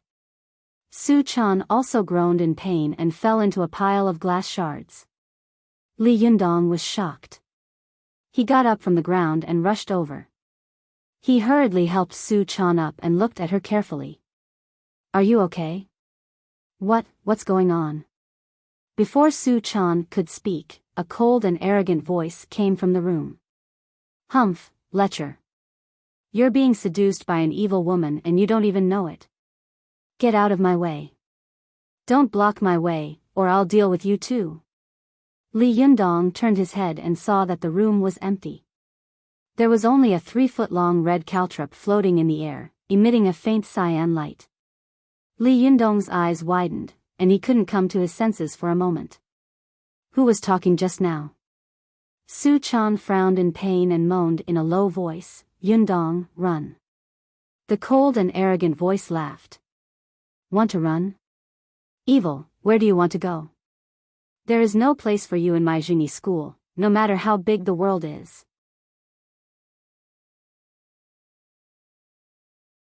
Hand over the Renyuan Jindan now, or I will destroy your body and soul. Li Yundong's mind was a little confused. What? Renyuan Jindan? He turned his head to look at Su Chan and pointed to himself. That's me. Before Li Yundong could finish his words, Su Chan nodded tacitly. As soon as she moved, the qi in her body was scattered everywhere, and she groaned in pain again. Li Yundong's heart ached. He had always loved this girl. She was like a treasure in the world. He was afraid that she would fall in his hands, and he was afraid that she would melt in his mouth. He couldn't even bear to hurt her little finger. He couldn't even bear to hit himself, so how could he bear to be hurt like this? Li Yundong's heart was bursting with anger. He turned his head and pointed angrily at the red caltrop floating in the air. This is my home. Get out of here. The voice sneered again and again. Humph, another fool who has been seduced by an evil. Get out of here, or I won't be polite to you. Li Yundong also sneered and said, I think you are the most evil here. I will count to 3. Get out of here, or I won't be polite to you. At this time, Wan Hongling, who was controlling her own magical item at home, sneered. Her red lips opened and closed, and her voice naturally passed through the magical item to Li Yundong's room. It seemed that the red caltrop was speaking. You really don't know the immensity of heaven and earth. A lecherous person like you, do you think that you can do whatever you want just because you have cultivated a little Tao? After that, Wan Hongling pinched her fingers and pointed them in the air. With a swoosh, the red caltrop floating in the air suddenly shot toward Li Yundong like a sharp arrow. Li Yundong didn't know how powerful this magical item was. He raised his eyebrows and grabbed it fearlessly with his hands. Wan Hongling was surprised and laughed at the same time. She was surprised that Li Yundong had actually grabbed the magical item with his bare hands, but she laughed at the fact that this lecherous person had overestimated himself and was extremely arrogant. Humph, this 3-foot-long red caltrop can even drill through refined steel and rocks. How dare you use your flesh and blood to grab it? You are really courting death. Wan Hongling sneered. Not only did she not retreat, but she also drove the 3-foot-long red caltrop to speed up again. The red caltrop suddenly stopped in the air, and then slightly shrank back. The sharp tip of the 3-foot-long red caltrop was so sharp that it gave people a metallic luster, giving people a feeling that it was extremely sharp, as if it could even pierce through a steel plate in front of it. The 3-foot-long red caltrop suddenly accelerated like lightning. The surrounding air shook violently, and the sharp tip of the red caltrop pierced into Li Yundong's palm. Li Yundong only felt a pain in his palm. He roared, grabbed one end of the red caltrop with his injured hand, and grabbed the body of the 3-foot-long red caltrop with his other hand. The huge and vigorous Jindan's primordial qi in Li Yundong's body suddenly felt the authentic superior immortal qi from this magical item invading his body. This Jindan's primordial qi felt that its master was in an extremely terrible danger, so it suddenly burst out. All the qi surged toward the injured place like crazy, automatically protecting its master. Humph, you're courting death. Wan Hongling sneered and controlled her 3-foot-long red caltrop. She was about to drive the magical item to stab Li Yundong to death when she suddenly felt the magical item shake violently, as if it had encountered some great resistance. Before she could react, Wan Hongling felt the magical item begin to tremble violently and struggle crazily, as if it had encountered something extremely terrible. After a while, in the blink of an eye, the connection between the magical item and herself was cut off. The magical item was psychic, as if it had a life of its own. Once it encountered something terrible, it would tremble in fear. The connection between it and its master was maintained by the mind. If a cultivator's cultivation was profound, even if they were thousands of miles apart, they would not be able to block the connection between them. This was the so-called Sword Immortal's flying sword that could kill people from thousands of miles away. If one wanted to snatch this kind of magical item and cut off the connection between it and its master, it would be impossible to do it without great shintong. What? My magical item has been taken away? How is that possible? Ruan Hongling was so shocked that she couldn't control herself. Her Yin spirit quickly came out of her body and floated into Li Yundong's room, wanting to see what was going on. As soon as she entered the room, she saw Li Yundong holding the extremely sharp 3-foot-long red ling in one hand. The red ling was lying listlessly in Li Yundong's hand like a dead snake. At this time, the lecherous man she had looked down on was bursting with dazzling golden light. His whole body was like a golden arhat, majestic. A strong and pure yuanyang qi was rushing toward her. Ruan Hongling was shocked, and her mind buzzed. She stammered, This is Jindan's yuan qi. You are the successor of Jindan. Li Yundong saw Ruan Hongling at a glance and immediately said angrily, It's you who bullied my girl. After all, Ruan Hongling was a disciple of a famous sect. After a short period of shock, she immediately recovered and said sternly, Since you are the successor of Jindan, why are you still with the evildoer? You should quickly abandon the dark side and seek the light, lest the bright pearls fall into the dark side. Li Yundong said angrily, What nonsense are you talking about? Who I am with has nothing to do with you. Hurry up and come over here. Let me beat you up to vent my anger. Ruan Hongling couldn't believe her ears. She said loudly, Do you know who I am? I am an inner disciple of the Linggong sect of the Zhengyi school of the Shangqing sect. How dare you touch me? Li Yundong spat fiercely on the ground and scolded, Bah, what bullshit Zhengyi school of the Shangqing sect? Even if you are the queen mother of the heavens or a fairy from the 9th heaven, if anyone dares to bully my girl, I will beat him up. Happy reading. OM/.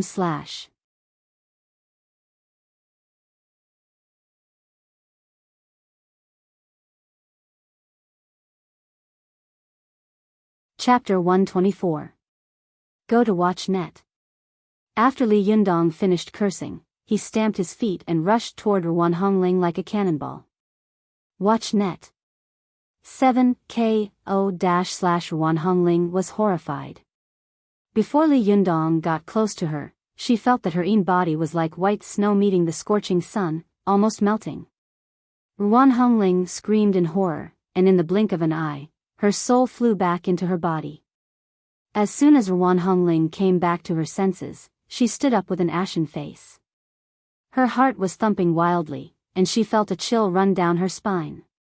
Women were born with a body of Yin Qi, and Ruan Hongling had not cultivated to the realm where Yang spirit could travel, so she could only use Yin spirit. Yin spirit was the ultimate Yin Qi in a person's body, so naturally, it was most afraid of Yang Qi.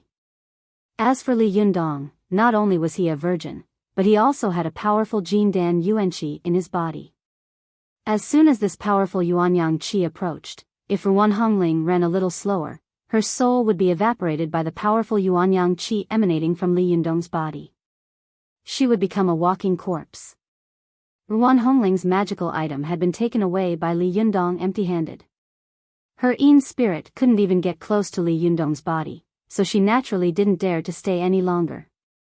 She looked angrily in the direction of Li Yundong's room, stamped her feet, and instantly turned into a blue light, disappearing from her room.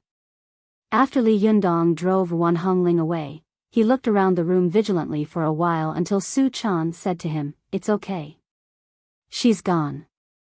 Li Yundong turned around and walked quickly to Su Chan's side. He asked with concern, How is it? Where are you hurt?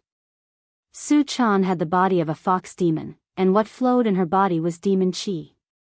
Demon qi and immortal qi were natural enemies, just like water and fire, incompatible.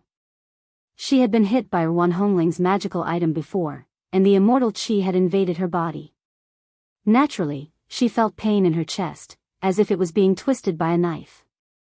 However, this immortal qi was definitely a guest. Fighting in Su Chan's body, it was weak and slowly forced out of her body by Su Chan. I'm fine, Su Chan said with a smile, I'm fine. Li Yundong looked at Su Chan's body up and down. He didn't find any bleeding spots, so he breathed a sigh of relief. He held Su Chan tightly in his arms and said with lingering fear, I'm sorry, I shouldn't have come back so late. Who was that just now? Why are you looking for trouble with us? Su Chan's heart skipped a beat. She glanced at Li Yundong timidly, afraid that Wan Hongling's previous scolding of her would make him afraid. She said weakly, half a year ago, Wan Jinyuan, the leader of the Gazao sect, refined a Rinyuan Jindan. After the news spread, the Gazao sect was besieged by many sects and individual immortals. Watch net. Later, I got this Rinyuan Jindan, and then you happened to swallow it.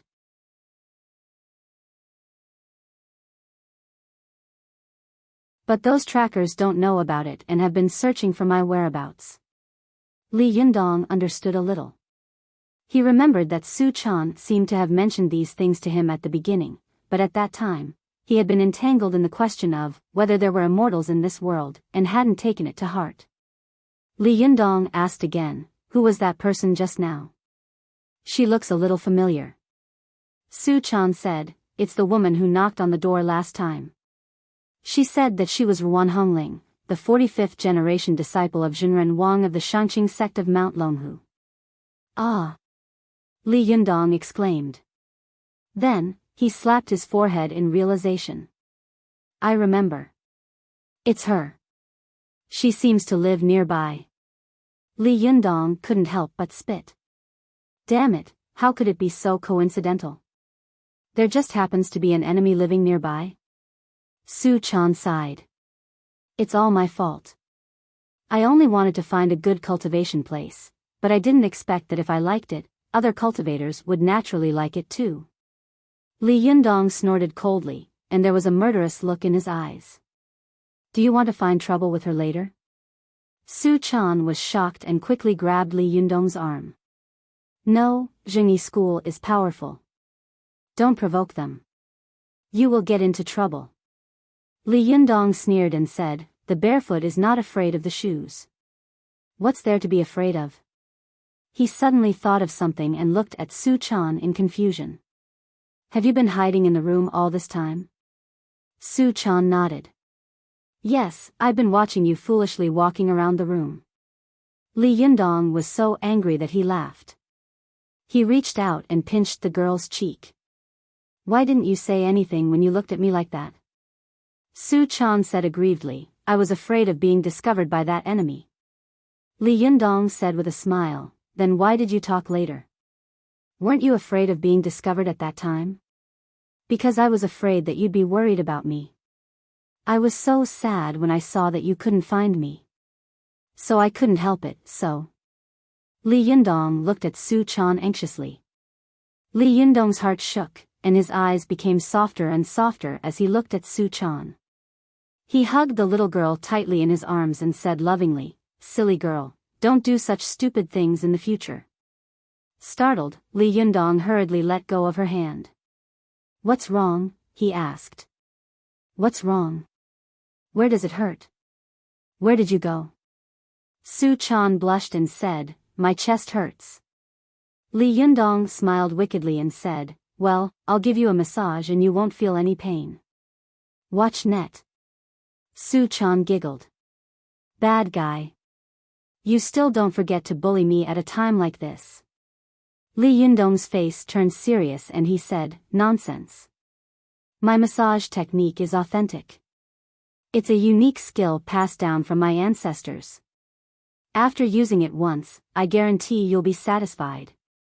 Su Chan covered her chest and stood up with a giggle.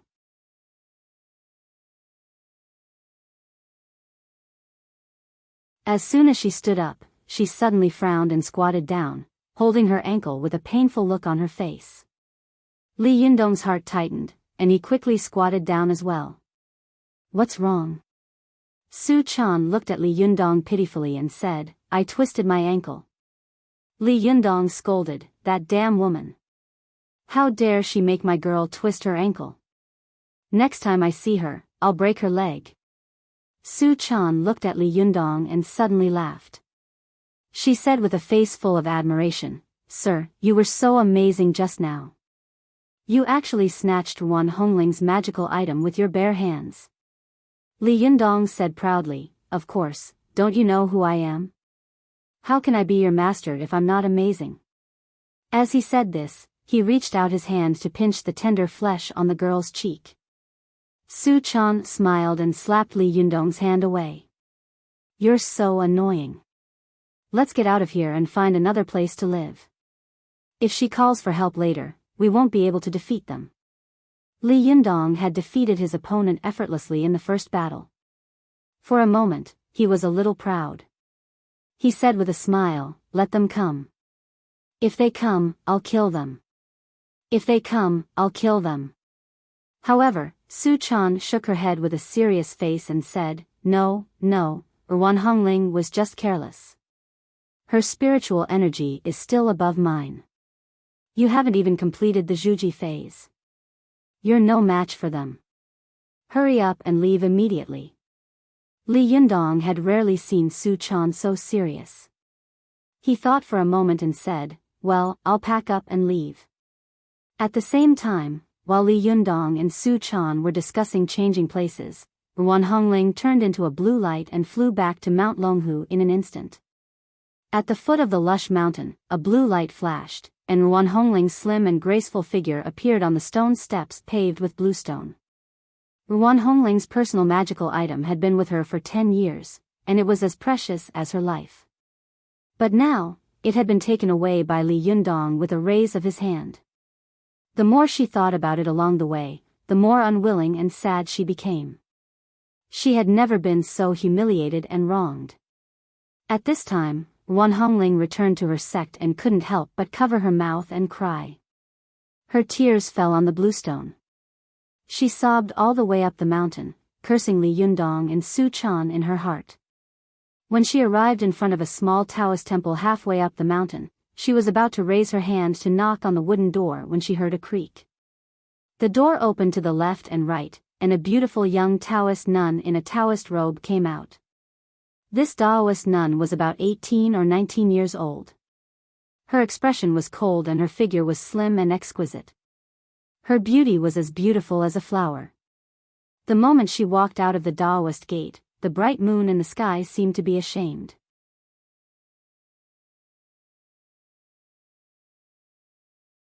It pulled the clouds over to cover its face, not daring to show its face in front of such a beautiful woman. As soon as Wan Hongling saw the Taoist nun, she burst into tears and threw herself into her arms. Sister Ziyuan, my magical item was taken away. Ziyuan didn't seem to be surprised at all. A faint smile appeared on her cold face. She gently patted Wan Hongling's back with her palm and said, don't cry, don't cry.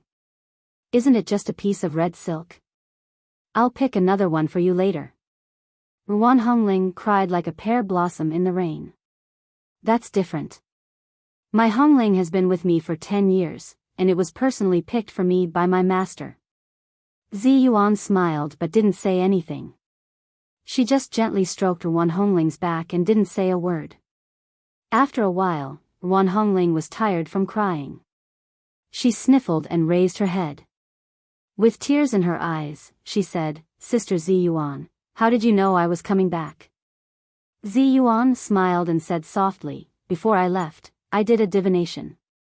You must have a tribulation, and the time is today. So, I guess you should be back by now. Wan Hongling smiled through her tears. Sister Ziyuan, you're always so clever. You're amazing. Ziyuan smiled and wiped the tears from Wan Hongling's cheeks with her hand. Look at you. How old are you? Why are you still crying like this? Tell me, who was it that stole your magic tool? Don't they know that you're from the Zhumi school? Although Ziyuan's words had been very gentle, in the end, she revealed her inner pride and loftiness. In her opinion, although Wan Hongling was impulsive, she was an inner disciple of a famous righteous sect. Her cultivation foundation had been extremely solid since she was a child, and she had a powerful magical item in her hand. Even a cultivator with more powerful spiritual energy than her might not be able to defeat her, let alone take away Wan Hongling's magical item. If they wanted to take away Wan Hongling's magical item, only those great cultivators could do it. And these cultivators should be even more clear about the power and status of Zhumi school in the cultivation world. They would never dare to offend Zhengyi school easily. When Wan Hongling heard Zi Yuan's words, she suddenly thought of Li Yundong. She gritted her teeth and said, "He's a despicable, greedy, and lecherous man." Zi Yuan frowned slightly. Oh. Wan Hongling suddenly remembered the pure and huge Jindan's qi on Li Yundong's body. She grabbed Zi Yuan's hand and said nervously, "By the way, Sister Zi Yuan, I almost forgot. I saw the successor of Jindan." Zi Yuan's body trembled violently, and her cold and indifferent eyes suddenly became bright. She stared at Wan Hongling and said, "The Rinyuan Jindan has been taken by someone?" "Who?" Wan Hongling said hatefully, "It's that pervert." "What? How could this be?" Zi Yuan was tongue-tied and stunned. She opened her mouth, as if she couldn't believe her ears.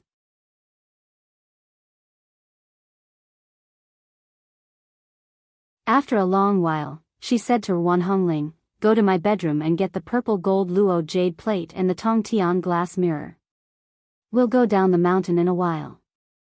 Happy reading. You're tuning into the Biyao's Wuxia Chronicles YouTube channel. Don't forget to subscribe and join us on this journey to catch the most captivating stories.